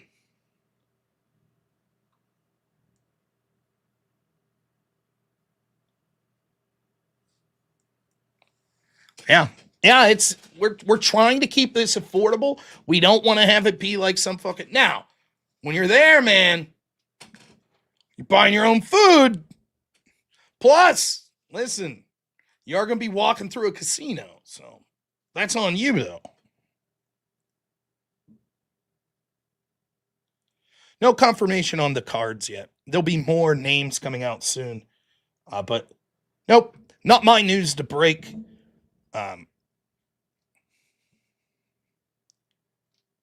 Because race car, $5. To all my veteran brothers and sisters, thank you for your cervix, especially EOD. Service, I believe he means. Happy Veterans Day before it ends here. You're all heroes in my book. Especially today. I don't give a shit what you did. You served and it was more than I did. And we are eternally grateful. Thank you so much. Hunter Killer, $2 says, always got to be some fake-ass gangster in the chat. Oh, we know. They like to have their fun, too. BJC, $5 says, the only downside I see, it's in New Jersey in January. Will be a bit chilly. It's all right. Nah, I don't think I'm doing a link tonight. Not to be talking politics or shit, debating or anything. It's my last stream before I go to DebateCon. Got a big drive tomorrow. Woo, baby. Now I'm going to give you guys the chair for a moment. Uno momento. While I fill up my water. Use the restroom with my old man bladder. Then we'll be right back. We'll talk a little DebateCon and some other shit. But yeah, I'm pumped, man. It's a big fucking story. Big project.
So anyways, last thing I'll say about it, unless anyone has any specific questions. Obviously, Andrew will be talking about this more going forward. You could ask some questions to Andrew, who knows more than me about it, at DebateCon this weekend if you're there. When Andrew gets back from DebateCon, I'm sure we'll have more to say. But I just want to take a moment to see if you could appreciate. So Andrew was in Vegas. Then I think he was out in Cali. That's where whatever is, right? And he flies into Tim Pool's show. He's moving. So he's moving across the fucking country, down to Texas. And all of that while this shit's going on behind the scenes. So, to all of you that bitched at me and Jake Rattlesnake every day we were doing the extravaganza with Mr. E, I just want to let you know that Andrew's actually doing real honest to goodness shit behind the scenes. And by the way, this is just one thing. He is incredibly busy. He really is. I've talked to him about this. I'm like, you can burn yourself out. He's like, I like being busy. All right.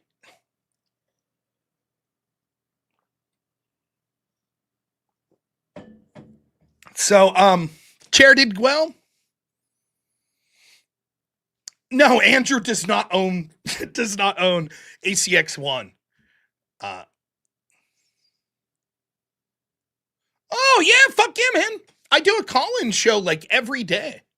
Every weekday, I do a call-in show. Absolutely. My call-in shows normally, and I'm so sorry. I didn't mean to be rude. I just meant this was going to be my last sort of like, hey, just shooting the shit before I go to DebateCon tomorrow. I'm driving out tomorrow. Yeah, man. Normally, every weekday noon, Eastern time, I do a call-in show. You can call in anytime. Talk about any topic that you like. Absolutely. Yeah. Look at this absolute Chad eclipse. $100 says, let's fucking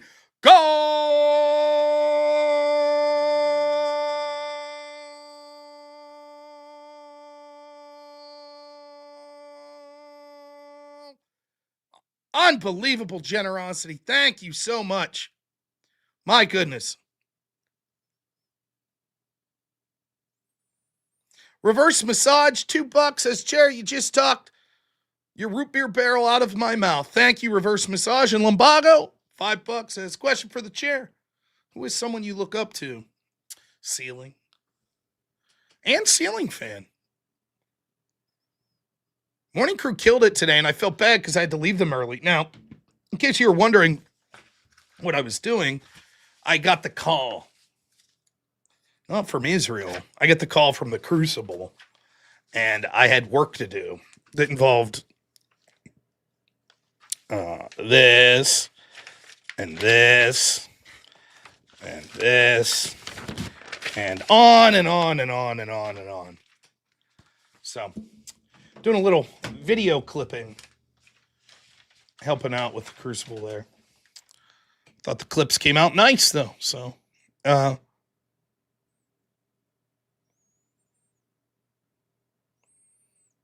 yeah, shiny white. The lighting always makes it weird. My light's right above my camera here. But, $7,000 is buckaroos. I mean, if you guys want to send me $7,000, I'll take it. That'd be a nice little, but no, Israel hasn't called me.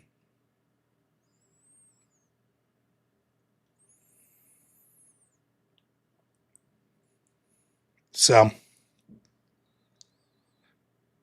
we'll see. Say it's okay to criticize. I mean, of course I could say it's okay to criticize. It is perfectly fine and reasonable to criticize the country of... whatever. We'll move on from it. I don't know. Frog in my throat or something. I don't know what's going on today. Debate comp, baby. Yeah, I leave tomorrow. So my plan is with my family, we're heading down. It's over an 8-hour drive, I think. I haven't really... Well, I guess I type it into the old GPS. Let's see what the GPS says.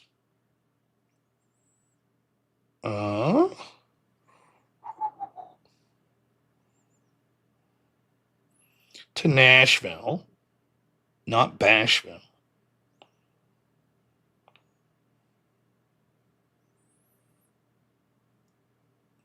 Yeah, close to 10 hours, 9.5 hours. So the plan is we're going to leave tomorrow when my son's off school, and then we're going to try to make it like towards Columbus or Cincinnati or something like that. Then find a hotel. Then make the rest of the drive Thursday.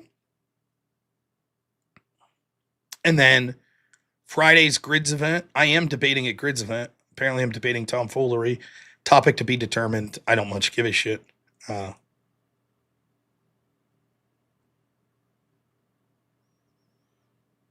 And then Saturday, Sunday will be DebateCon itself. I'm really looking forward to that. Then I'm actually staying until Wednesday. We got an Airbnb, so I'll be staying Monday and Tuesday to hang out with the family. Now, let me be clear. I'm not driving through Columbus. I'm not stopping in the cities of Cincinnati or Columbus. I will literally be taking the highway and find a place near there that's not a city that has a hotel. Lumbago, $10 says, we're watching you, Goyim. I don't know what that means. Thanks so much, guys. David Packman, I'd love to debate him. I just want y'all to understand the idea with this, with Word War is, especially the first event, this isn't about Andrew Wilson debating. It ain't about people like me debating. It's about showcasing what our team could do, bringing in debaters. How much will the main card be to watch? That I don't know. That is a question for the technical people and sort of the people that are running this.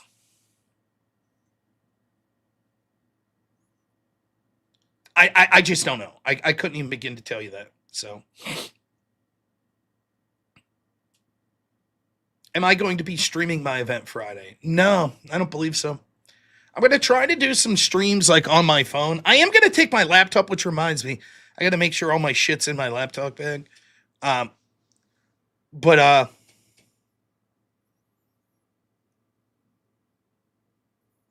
am going to try to do some.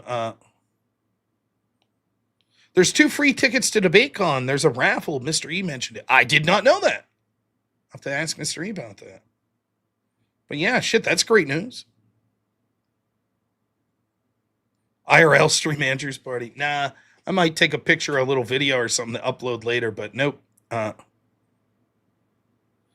will not be live streaming my debate, Christo Conservative. It's not my thing, and it's Grid's thing. If Grid's somehow live streaming it to his channel, so be it. But no, I'm not gonna.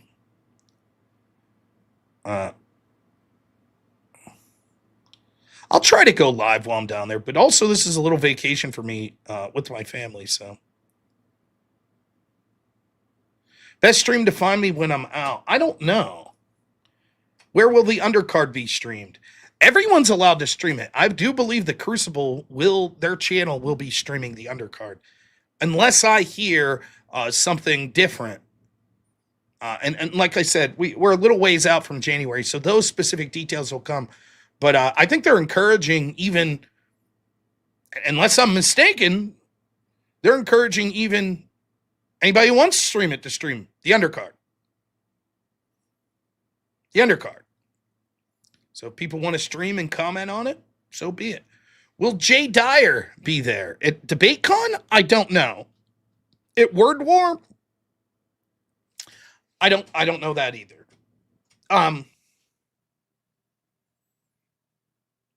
Modern Day Debate will be streaming the actual DebateCon event, yes. But Grid's event, I'm not so sure what Grid has going on, if he's going to be streaming it. I think it's more of a sort of like more of a get-together.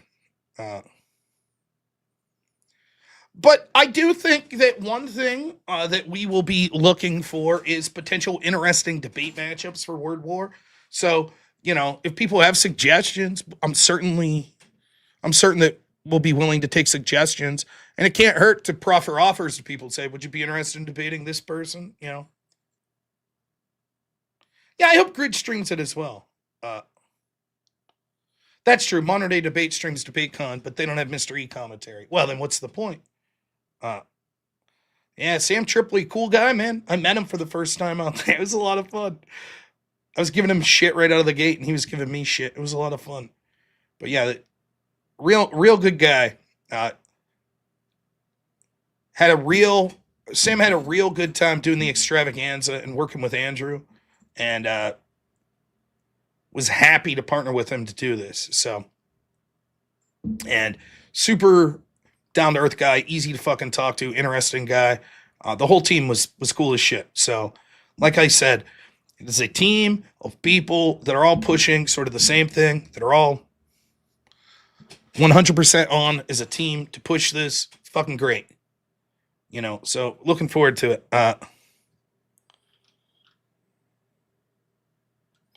Because Race Car, $5 says, Safe travels and have some more gas money. If you're ever in Cleveland, let me know. I'm glad you buy a beer too. I've been in Cleveland from time to time. I would let you know if I'm ever heading out that way. Rooster Crow, thanks so much. $50. Unbelievable. Says that trailer for the debate venue looks gnarly. I was picturing it in my head. Would never go personally, but I'll watch the stream. What about pay-per-view for the main event? Not sure what the price will be on that yet, but I will definitely, as I learn more details, I'll let you know. And Andrew's obviously going to get those details as well. So we'll make sure. And also, if you guys want, I would really appreciate this. Let's show some fucking love. I know I'm not as big as Andrew, and there aren't as many people watching me as watch him, but let's show those guys over that are running the Word War account there on X. Let's show some love. Get some people subbing over there. That'd be tremendous. It's just Word War Debate over on X. I'm sure they'd really appreciate it. Look, this is going to be sort of self-fulfilling. The better we do, the more interest, the better we do. etc. So give them a follow over there. They're going to be putting updates there. Like I said here, it's you go to wordwarddebate.com. There's your ability to buy your tickets. Mission statement. Highest bar for every participant gets equal time, balanced format, excellence. Arguments must be backed by evidence, logic, thoughtful delivery, respect. It's on fierce issues. Be professional, though. Engagement. It's designed to be captivating legacy. Your debates are more than conversations. The reference points for others to aspire to match. Presented by Enlightened Network, moderated by Andrew Wilson, produced by Sam Tripoli, hosted by Ben Swan. Packages you can get. Platinum level is going to be $200. Debate card, you'll be able to see that soon. I haven't checked out the website until right now, so how about that? And then how about meet our team? Look at these handsome fellows, right? Look at this. Andrew Wilson, Ben Swan, Sam Tripoli.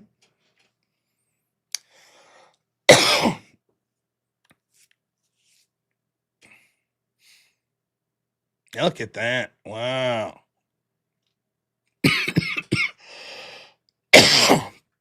So yeah, check it out. They got me. I almost criticized Israel. Now they got me. No! I'm sorry, Israel's the best. Danny Boy, $5. Thanks so much. The show with you and Jake was great. Can't wait for the next episode, next TikTok invasions. Want to hear more coping once again. Yeah, the TikTok invasions are always something. Yeah, I always have a blast doing the extravaganza, man. Clearly, we didn't do the show last week. This week, more of the same, but I'm sure there'll be more on the extravaganza coming soon. So, but yeah, I mean, it's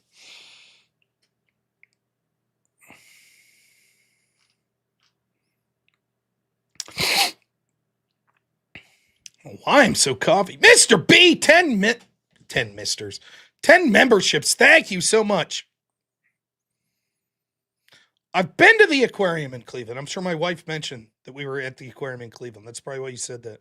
We did, not long. Yeah, there we go. I didn't mind the aquarium. My son liked it. Science Center in the Rock Hall. All right, yeah. Yeah, thank you so much for the membership. So it's... So, meanwhile, I'm supposed to run down and pick up my merch tomorrow. Then, so I go to the back doctor in the morning. Then from there, I run and get the merch. Then hopefully get back in time to pick up my son from school. And then we're packing up and we're hitting the road as soon as he's done with school. So, if I live, what happened?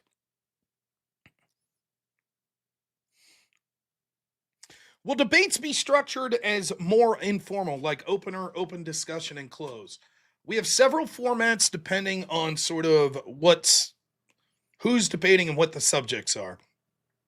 They range everywhere from completely formal to brand new shit that you've never heard of. And some of the brand new shit's very exciting. Do my hoodies reach 9XL? I'm sorry. They don't come in nor size yet. So,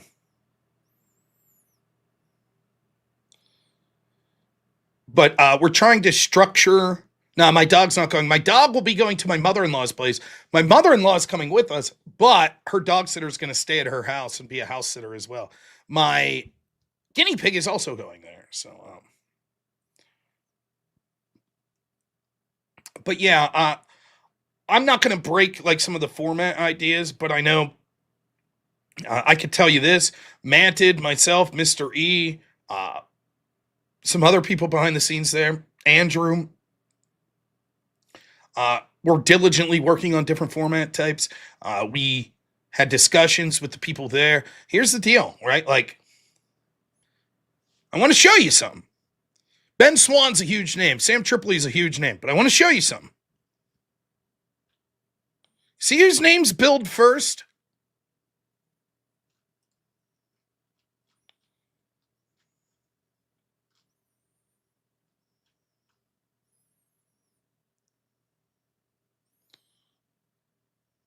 It's no accident.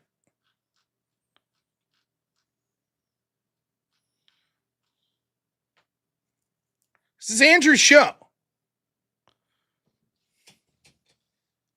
Andrew's running the debate aspects. He might not be fucking running each camera and shit like that. But he's running the debate aspect of it. So he's taking it very seriously. And so is the people that have been working on this. So we're trying to keep it entertaining, fair, tailored to, we want it to be fresh. We don't want it to be something that's stale and it's the same old shit you've seen all the time.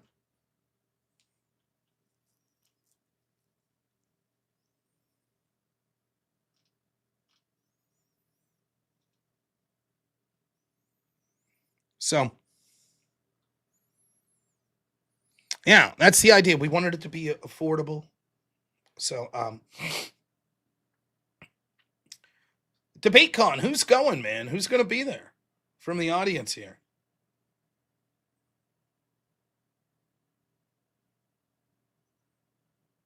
Premonition says, Dana White's not been in the ring fighting. Dana White's the face. Andrew Wilson is the face.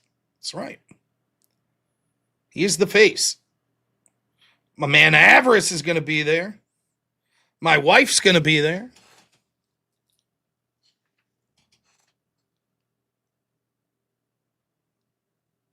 EOD's going to be there.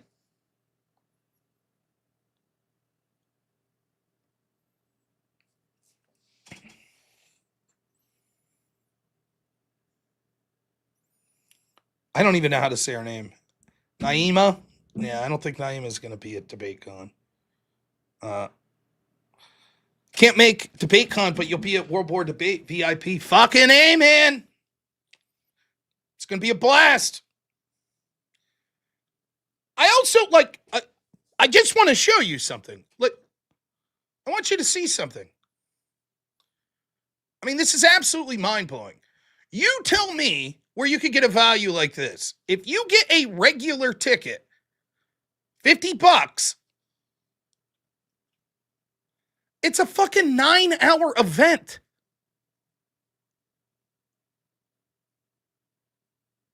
That's crazy. It's like $5 an hour.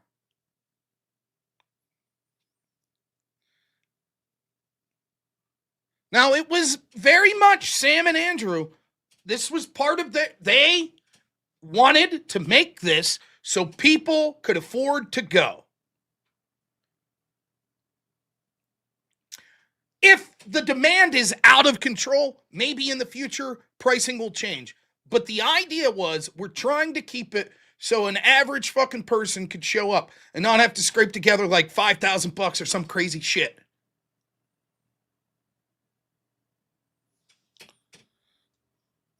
Rip! $20 says, have you guys been able to solve the biggest problem of organizing debates, getting lefties to show up? It's not just a matter of left versus right. See, I think that part of what you're all thinking is like, oh, Destiny's going to show up and he's going to debate Andrew Wilson or robnoerr. That's not really the scale of what we're shooting for. Did you ever watch Piers Morgan? You know how different people come on Piers Morgan? He's figured it out. He gets big names from both sides.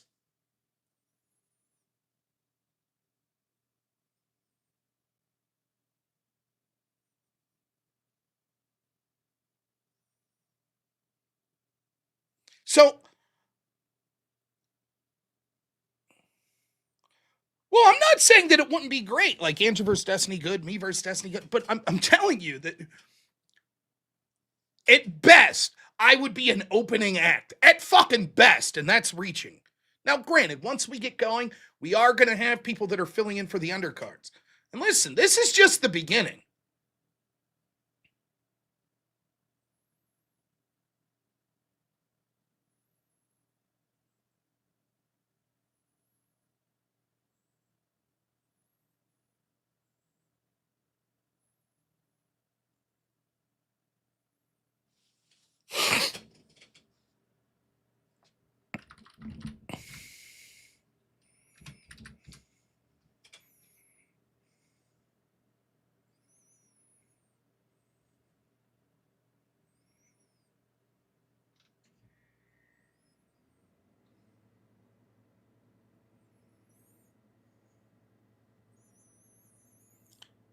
There are possibilities going forward that it would be all sorts of shit.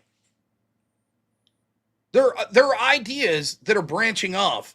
We just have to see what happens. Oh, who rated? Thanks so much to whoever rated. Potentially criminal Sean. Nice, man. Good to hear from you. Man, I was on a debate the other day. You should have heard these dudes talking about the First Amendment.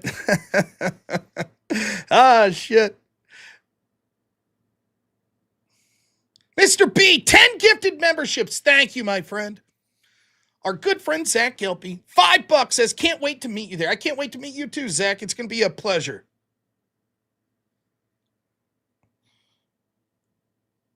Wicked Wally, $5 says, I always told people the future of these events is packaging them like pro wrestling events. I love being right. BJC, $5 says what Rob's trying to say is they're building a debate media empire, not a pop-up carnival. Yeah, that's the plan.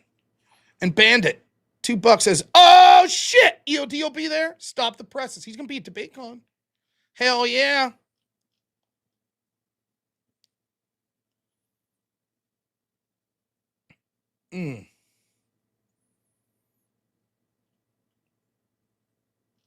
Andrew versus Piers Morgan, maybe someday.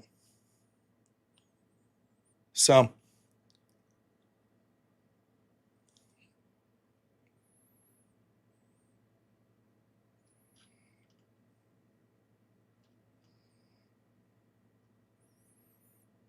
Now, I think Word War will probably have their own YouTube and Rumble channel set up where you could probably watch this streaming. But then, like we said, it'll be pay-per-view for the at least the main card. Of course, all of that is possible to change. I don't anticipate it to, but clearly those are decisions above my pay grade.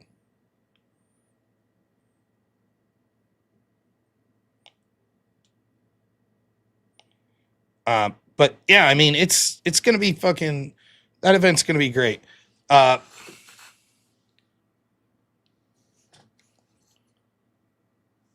like I said, this is also going to be attached to like a casino. So like security and stuff, it's going to be legit. It's going to be,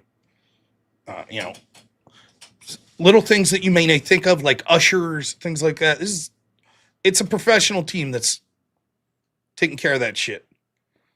But Andrew and he is leading the team that is making all of the decisions about who's debating, the topics debating, how the debates will occur, how the debates are moderated. That's all Andrew.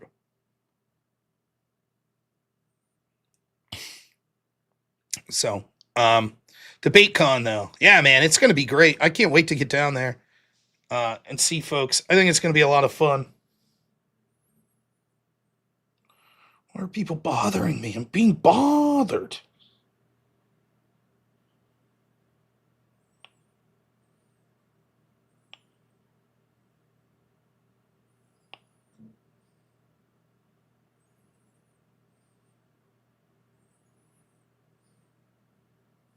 Well, people are really fucking flipping out about this H-1B comment by Trump. I led the show with it, so go back and get my thoughts.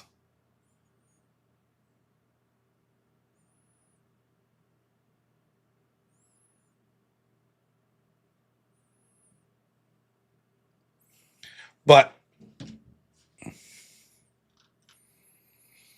BJC, $5 says if my schedule's clear, I'll go support Word War debate. I need to touch grass anyways. Maybe I'll meet a real live woman. Now, listen, We're not trying to promise things we can't deliver.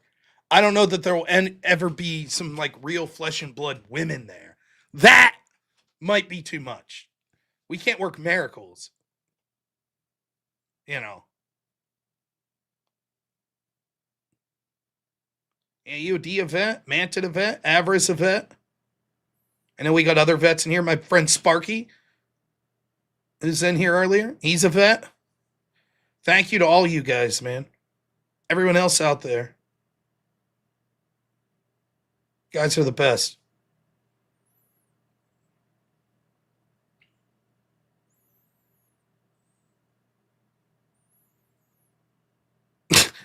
Sniper's a vet, yes. Fuck, sorry, Sniper. Thank you for your service as well. There's Sparky's here.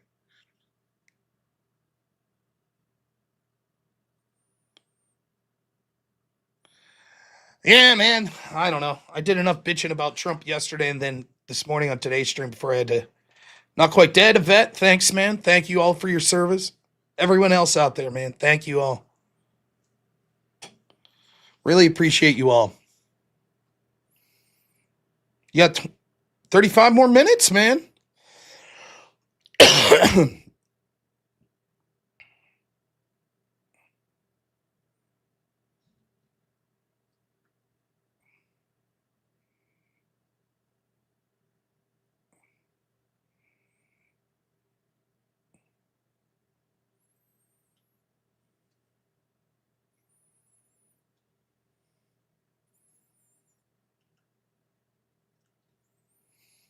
It's a great day, man.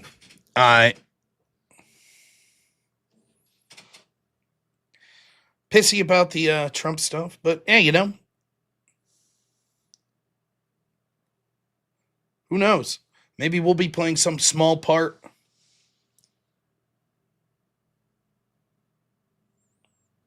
And, you know, driving the conversation culturally and politically to people that'll represent us better than Trump. I'm quickly losing patience with Trump myself. This has been one of the worst weeks. This has been the worst week in either of his presidencies, with the exception of the fucking Epstein debacle. But this is getting close. I don't know. Epstein was one horrible, shitty, one of the worst political things I've ever seen. Telling a huge portion of your base, don't support me anymore. The things I told you to believe are now a hoax. Go fuck yourself, basically. That's bad. That's an all-timer. Nothing that's occurred this week rises to that level, but collectively, maybe surpasses it. I mean, the fucking 50-year mortgage, what? Telling people he's tired of hearing about an affordability crisis that doesn't happen, huh? Telling us that we have to take 600,000 Chinese students, what? So that universities don't close, you know, the same universities that your tax dollars go to, that fucking teach your children to hate us, huh? Bringing in a fucking former most wanted Al-Qaeda member that had a bounty on his head, treating him like a fucking hero at the White House, what? Telling us Americans won't do the work, we need to bring in H-1Bs, huh? Then explaining that he's not even talking about H-1Bs. He's talking about illegals at a Hyundai plant that they let go and needed to stay there. What? Yeah. What's he going to do tomorrow?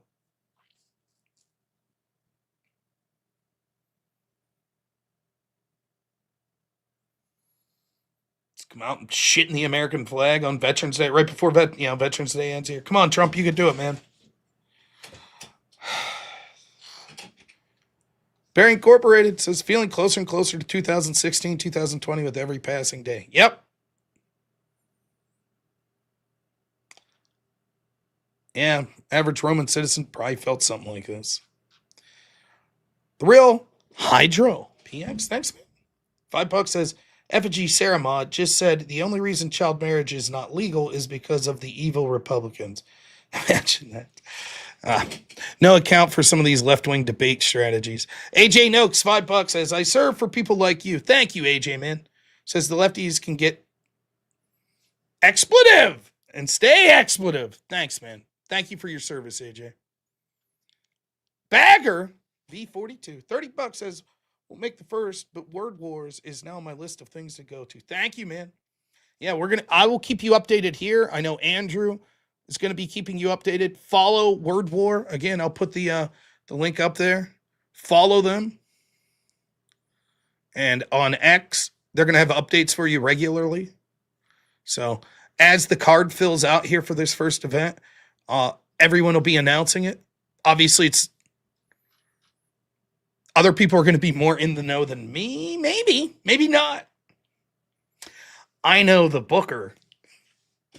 I'm good friends with the booker.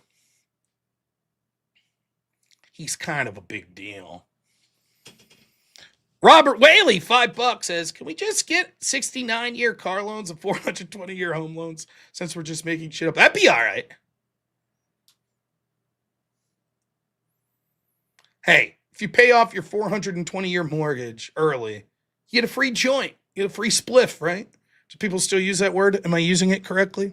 I'm not much of a marijuana man.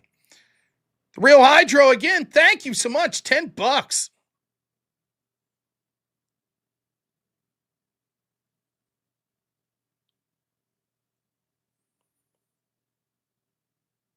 On Veterans Day, right before Veterans Day, brought in the Al Qaeda dude, yeah. Fucking crazy. Yeah, what do I know? Lindsey Graham's pleased.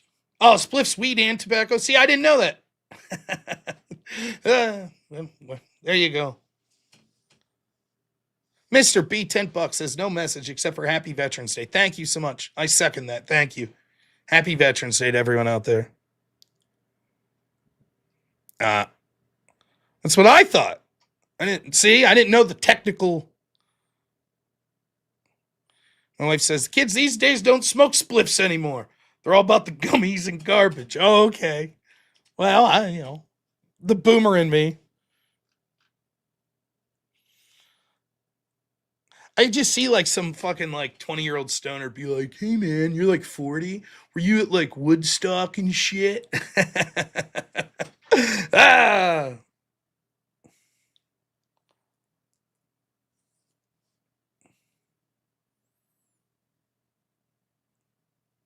Just use a bong. Glass tech, huh? Oh, I don't know. I can't make any. One time I went, this was non-drug use. I went to a hookah bar outside of D.C. It was actually a good time because me and my debate partner were having a bad time. And we were friends in real life, and pressure was getting to us. The big last tournament that we needed to do well in to qualify for nationals. And we both went to this hookah bar and just said, fuck it. Fuck it. Who cares? If we lose, we lose. It's not worth losing a friend over. And then if I'm not mistaken, we went undefeated the first day after that. It was like, oh, fuck. Maybe we should have adapted that mindset much earlier. No. It was just tobacco, I hope. Maybe not. Maybe I did performance enhance and I didn't know it. There you go. That's smart. In 50 years, your rent will be $10,000 a month. Your $1,500 mortgage will be nothing. There you go.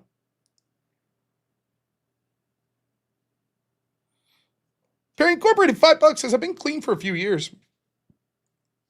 I did weed vapes mostly. Spliff is weed and tobacco. A joint is paper wrap. Blunt is cigar wrap. Don't do drugs. There you go.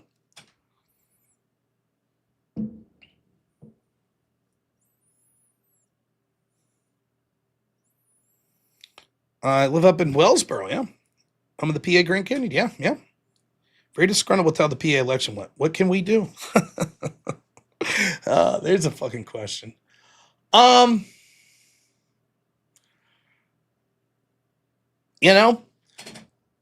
Encourage people to go out and vote in the midterms. The off-season election, it's very difficult to motivate people.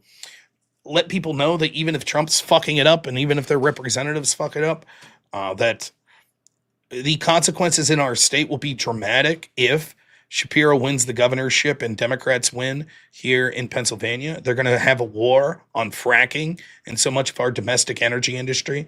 They're going to continue to raise taxes on things like gas, our infrastructure shit.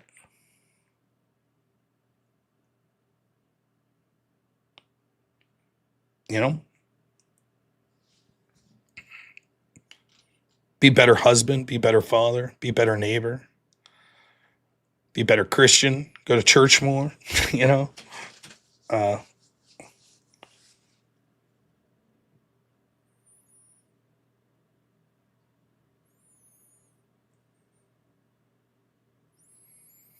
I too am tired. But hey, see, this is exactly what I didn't want to get into tonight. We're celebrating. I'm on the way to DebateCon tomorrow. This, the word war story just broke. It's fucking, that's all good. Personal life shit doing great. You know?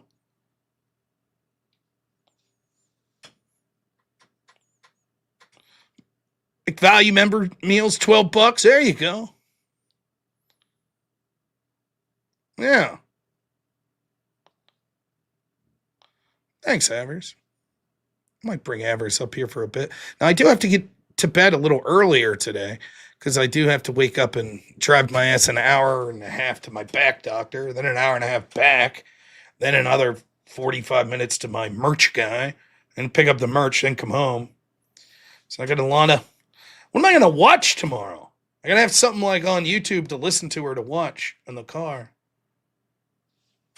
You guys watch me, but I'm not going to watch me.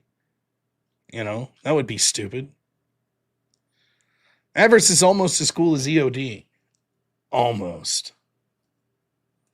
Them's fighting words. Oh, shit.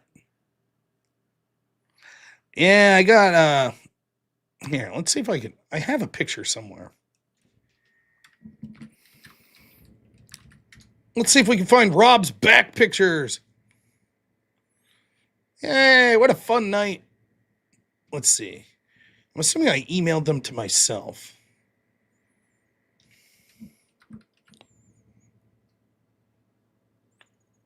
No.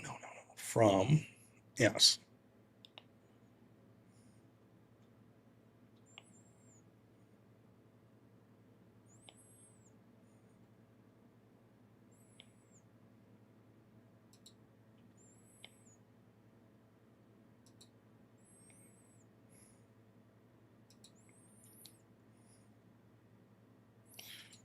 Who's that? What's the date? Oh, it's got to be earlier than that.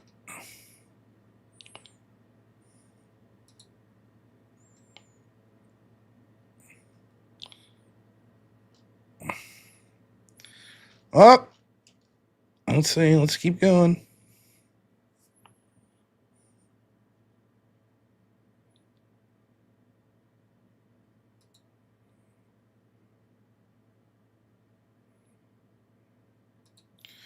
I'll find this.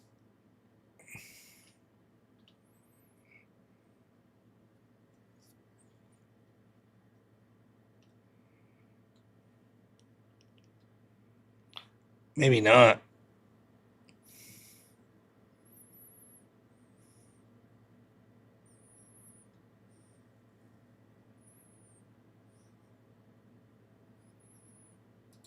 Ha! Was it so? They don't want to show that.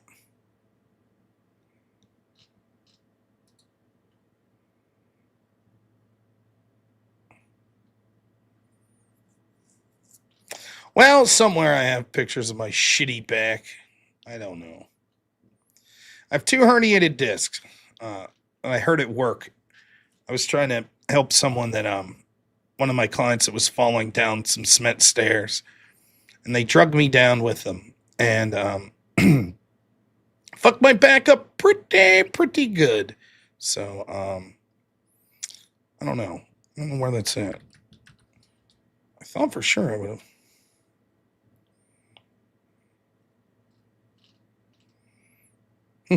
Whatever. Yeah, I don't know what they are, like some sort of injection I get in my back. I don't know. It helps for a while, but let's see. Maybe I have them on my phone.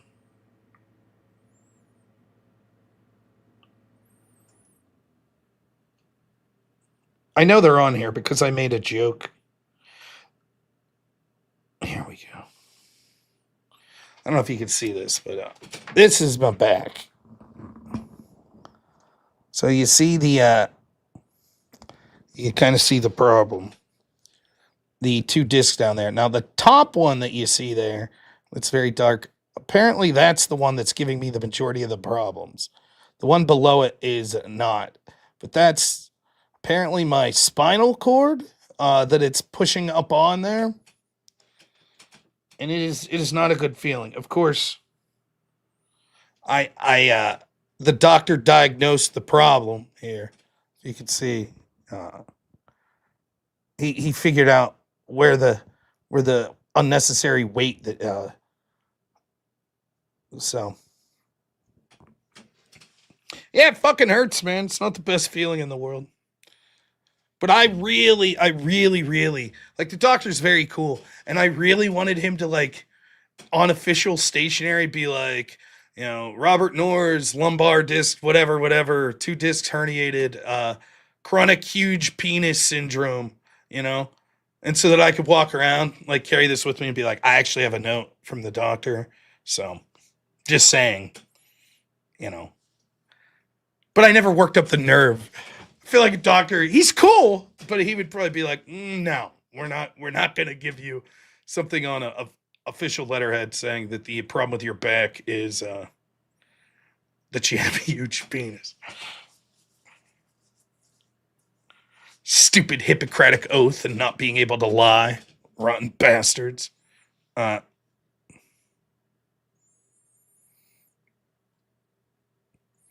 know?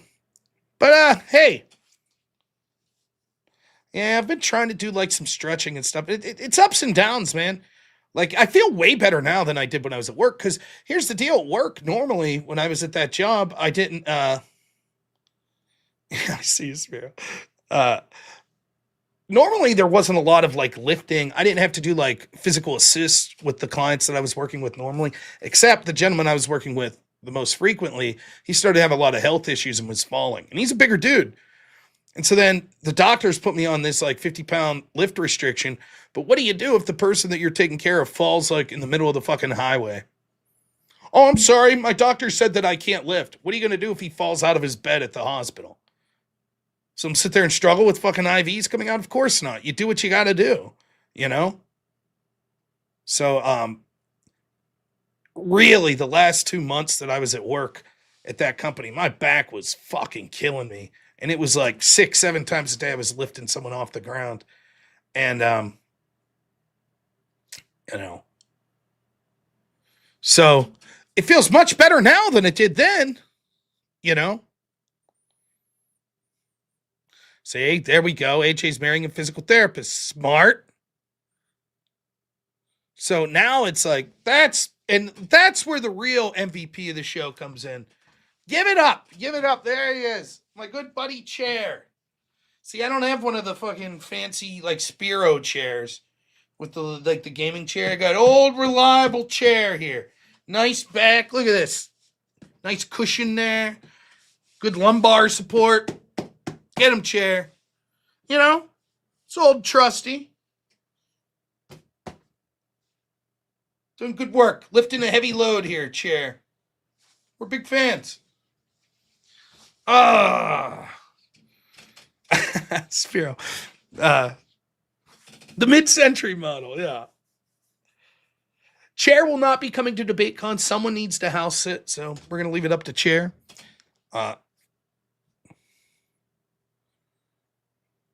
So, you know, Avarice, I know you're in the back, but maybe I'll just end early. I'll end at midnight here. I think's what I'm going to do. And just get a good night's sleep. I'm going to be driving 4 hours tomorrow before I literally walk out or begin to drive to Nashville. So there'll be a 4-hour drive preceding my 10-hour drive. So maybe I'll get some sleep. That's a lot of drive time. Now don't worry, I got beef jerky and Celsius's. But man, I can't wait to see Avarice down there. I can't wait to see Spiro. I can't wait to see AOD. Can't wait to see Sniper. Can't wait to see everyone. Andrew's going to be there. It'll be my first time meeting Jake Rattlesnake in person. Is Jake tall? Is he a tall guy? I kind of have a driver. My father-in-law is a professional trucker. He's riding with us, so he's probably going to be driving a good amount of the time. He's a good dude.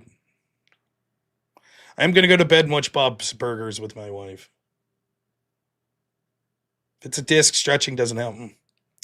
Jake's 5'6"? No way. No way. 6'5"? God damn. Now Rachel. I was just reading there. Rachel might be taller than me as well. Andrew's taller than me.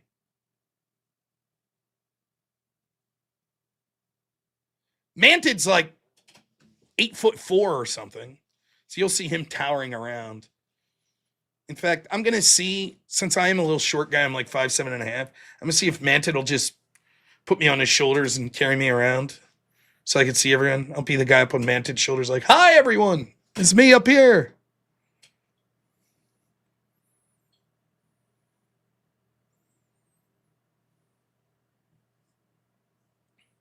I enjoy me some Bob's Burgers. I like it.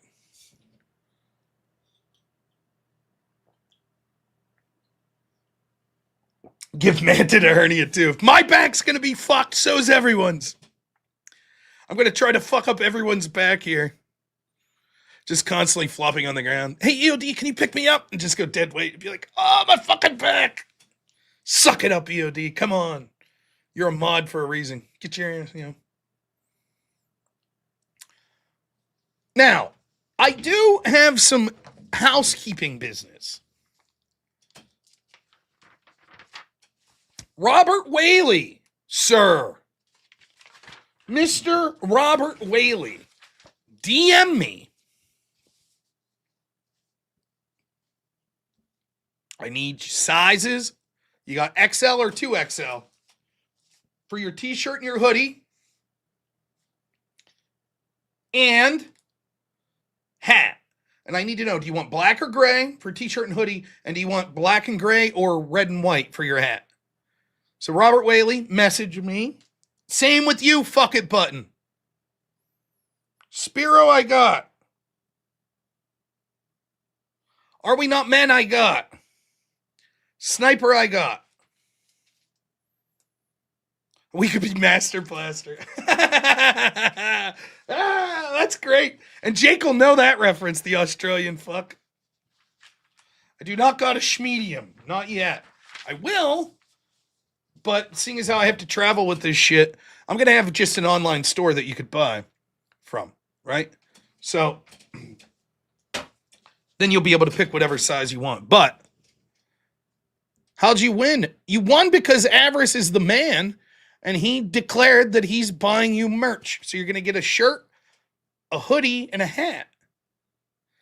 And then the other question, so DM me, you got XL or 2XL, and then do you want your shirts to be gray or black, your hoodie and your shirt, so XL or 2XL, and do you want your hat to be plain gray and black or red and white? And then also let me know if you're going to be at DebateCon. You packed up the hot dog shirt? Oh, shit. Well, you didn't win, but you could purchase merch down there. Avarice is the man. He definitely is. I've been extremely lucky. People that have helped me out with my channel, it's amazing.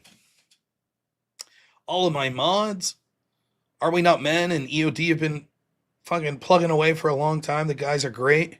Spiro's helped me out tremendously behind the scenes. Avarice has helped me out tremendously. Not just behind the scenes, also in public. Doing streams with me. So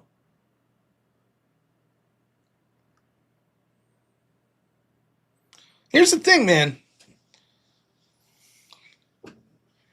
My goal with streaming, I'm not going to bullshit you. My number one goal is to make money. But it's not necessarily what you think.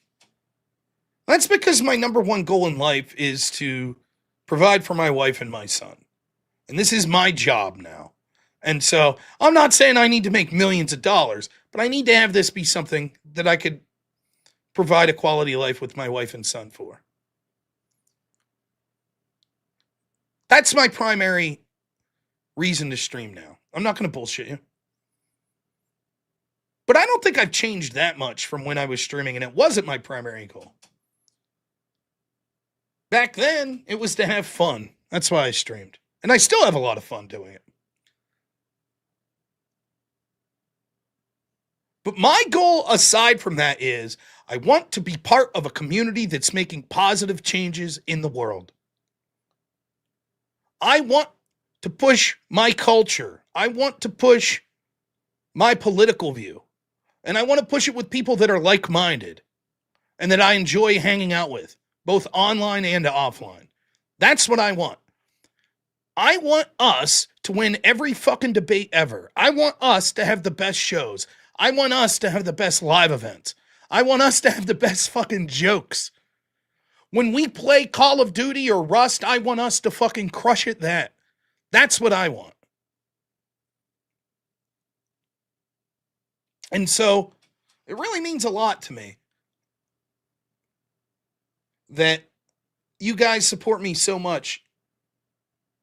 And I'm very much looking forward to seeing so many of you at DebateCon. I think it's going to be fucking awesome. I really do. So, cheers to you all. Happy Veterans Day again. I am trending up. Thank you. I think we're all trending up. Look. There's black pills abound.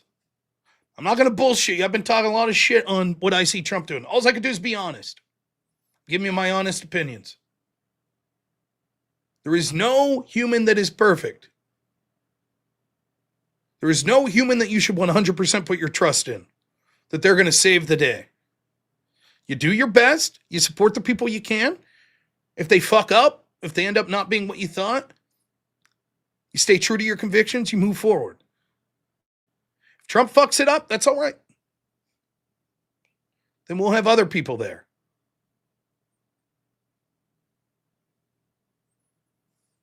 That's the plan. Well, Jesus is a different matter altogether. So, Devin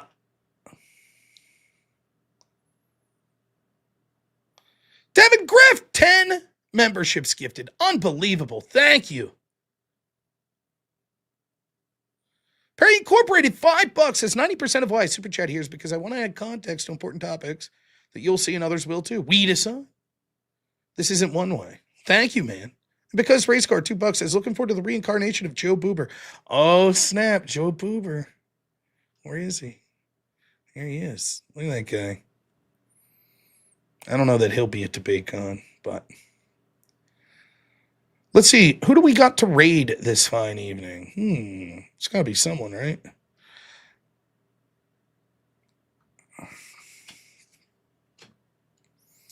Can't wait to see you all in Nashville. DebateCon. It's going to be awesome. Ooh. How about our friend Emmett? He's on. Please give him a like and a sub. They're free, man. Stick around. I think you'll like Emmett. Also, pick his brain about possibly purchasing a badass pixel art off of him. Like that. Like that. It's crushing it. So we'll raid over to Emmett there. Listen, DebateCon's going to be awesome. I can't wait. We could talk more about Word War debate there. You could talk to Andrew. You could talk to Jake. Talk to Mantid. Everyone that's going to be there that's involved. And listen, there's going to be, I hope I'm not breaking something I'm not supposed to say. I don't think anyone will give a shit about. There's going to be people from the other part of the team, from Sam's team, that are going to be there as well. You'll get a chance to fucking meet those dudes. And I think you're going to like them as well. You'll see. It's serious fucking people that know what they're doing about producing television shows, producing movies, shit like that. So you'll get to meet those dudes there too. So I'm glad they announced this before, that otherwise you'd be like, who are these strange young men? Actually, they might, yeah, I think they're a little younger than me. That's hanging out. So, I mean, yeah. It's going to be an event, and I look forward to talking to you all. Going to dinner with a lot of you, hanging out, having a few beers. I think it's going to be a blast. I really do. I can't wait. So I hope to see you all there. Those that won't be there, Plan is, I'm going to try to do some streaming on my laptop while I'm down there. Going to try to do some streaming from my phone. I'll try my best to announce when I think that those things are going to be occurring.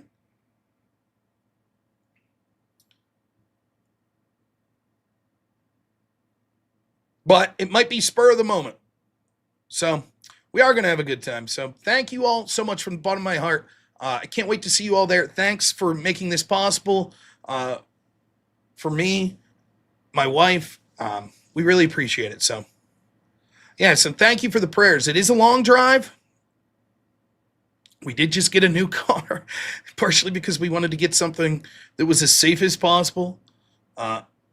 Yes, Spiro is going to be there as well. Yeah, I share his, we did the stream to get me and Spiro down there, and we did great. Sniper, thank you so much, man. Everyone else that donated, thank you so much. We got a Subaru Ascent, I think is what it's called. But we needed something with 3 rows. So Devin Griff, member for 4 months, says, my pleasure, Rob. You deserve every penny. God bless. Thank you. So, all right, guys. I'm going to head out. Enjoy this raid of Emmett. God bless you all. God bless all of our veterans. Again, one more time, thank you so much for everything you sacrificed. Even if you never served in combat or anything, thank you so much for putting your life on the line so that we could have a country. Now it's our duty to fight for our country like you fought for us overseas, or at least we're willing to do so. So thank you so much. Happy Veterans Day to y'all. It's wrapping up here on the East Coast for us. But I can't wait to see those of you at DebateCon. Remember, always keep that memory of Charlie Kirk in your mind. And how the left celebrated his murder just yesterday. Turning Point USA attacking people in Berkeley. Never forget what they wanted to do. God bless Charlie Kirk. God bless his family. God bless all of you. We'll see y'all soon. As always, have a good one. Only in America is it possible to say, you know what, I don't like the way the country is going, and to do something about it. Take that risk. Take that leap of faith. Stay involved. Trust God and act obediently. Romans 12:2 verse. That God will use all things for good for those who love him. It's bigger than you. I want you to remember that. It is bigger than you. It's bigger than me. You are here to make somebody else's life better, the pursuit of liberty and freedom. You know what gives me strength? The hundreds of thousands of you that say, Charlie, keep going. 1 Corinthians 5 and 15. So that's all pretty amazing evidence, not just intra-biblical evidence, but extra-biblical evidence that Jesus Christ was a real person. He lived a perfect life. He was crucified, died, and rose on the 3rd day, and he is Lord and God of all.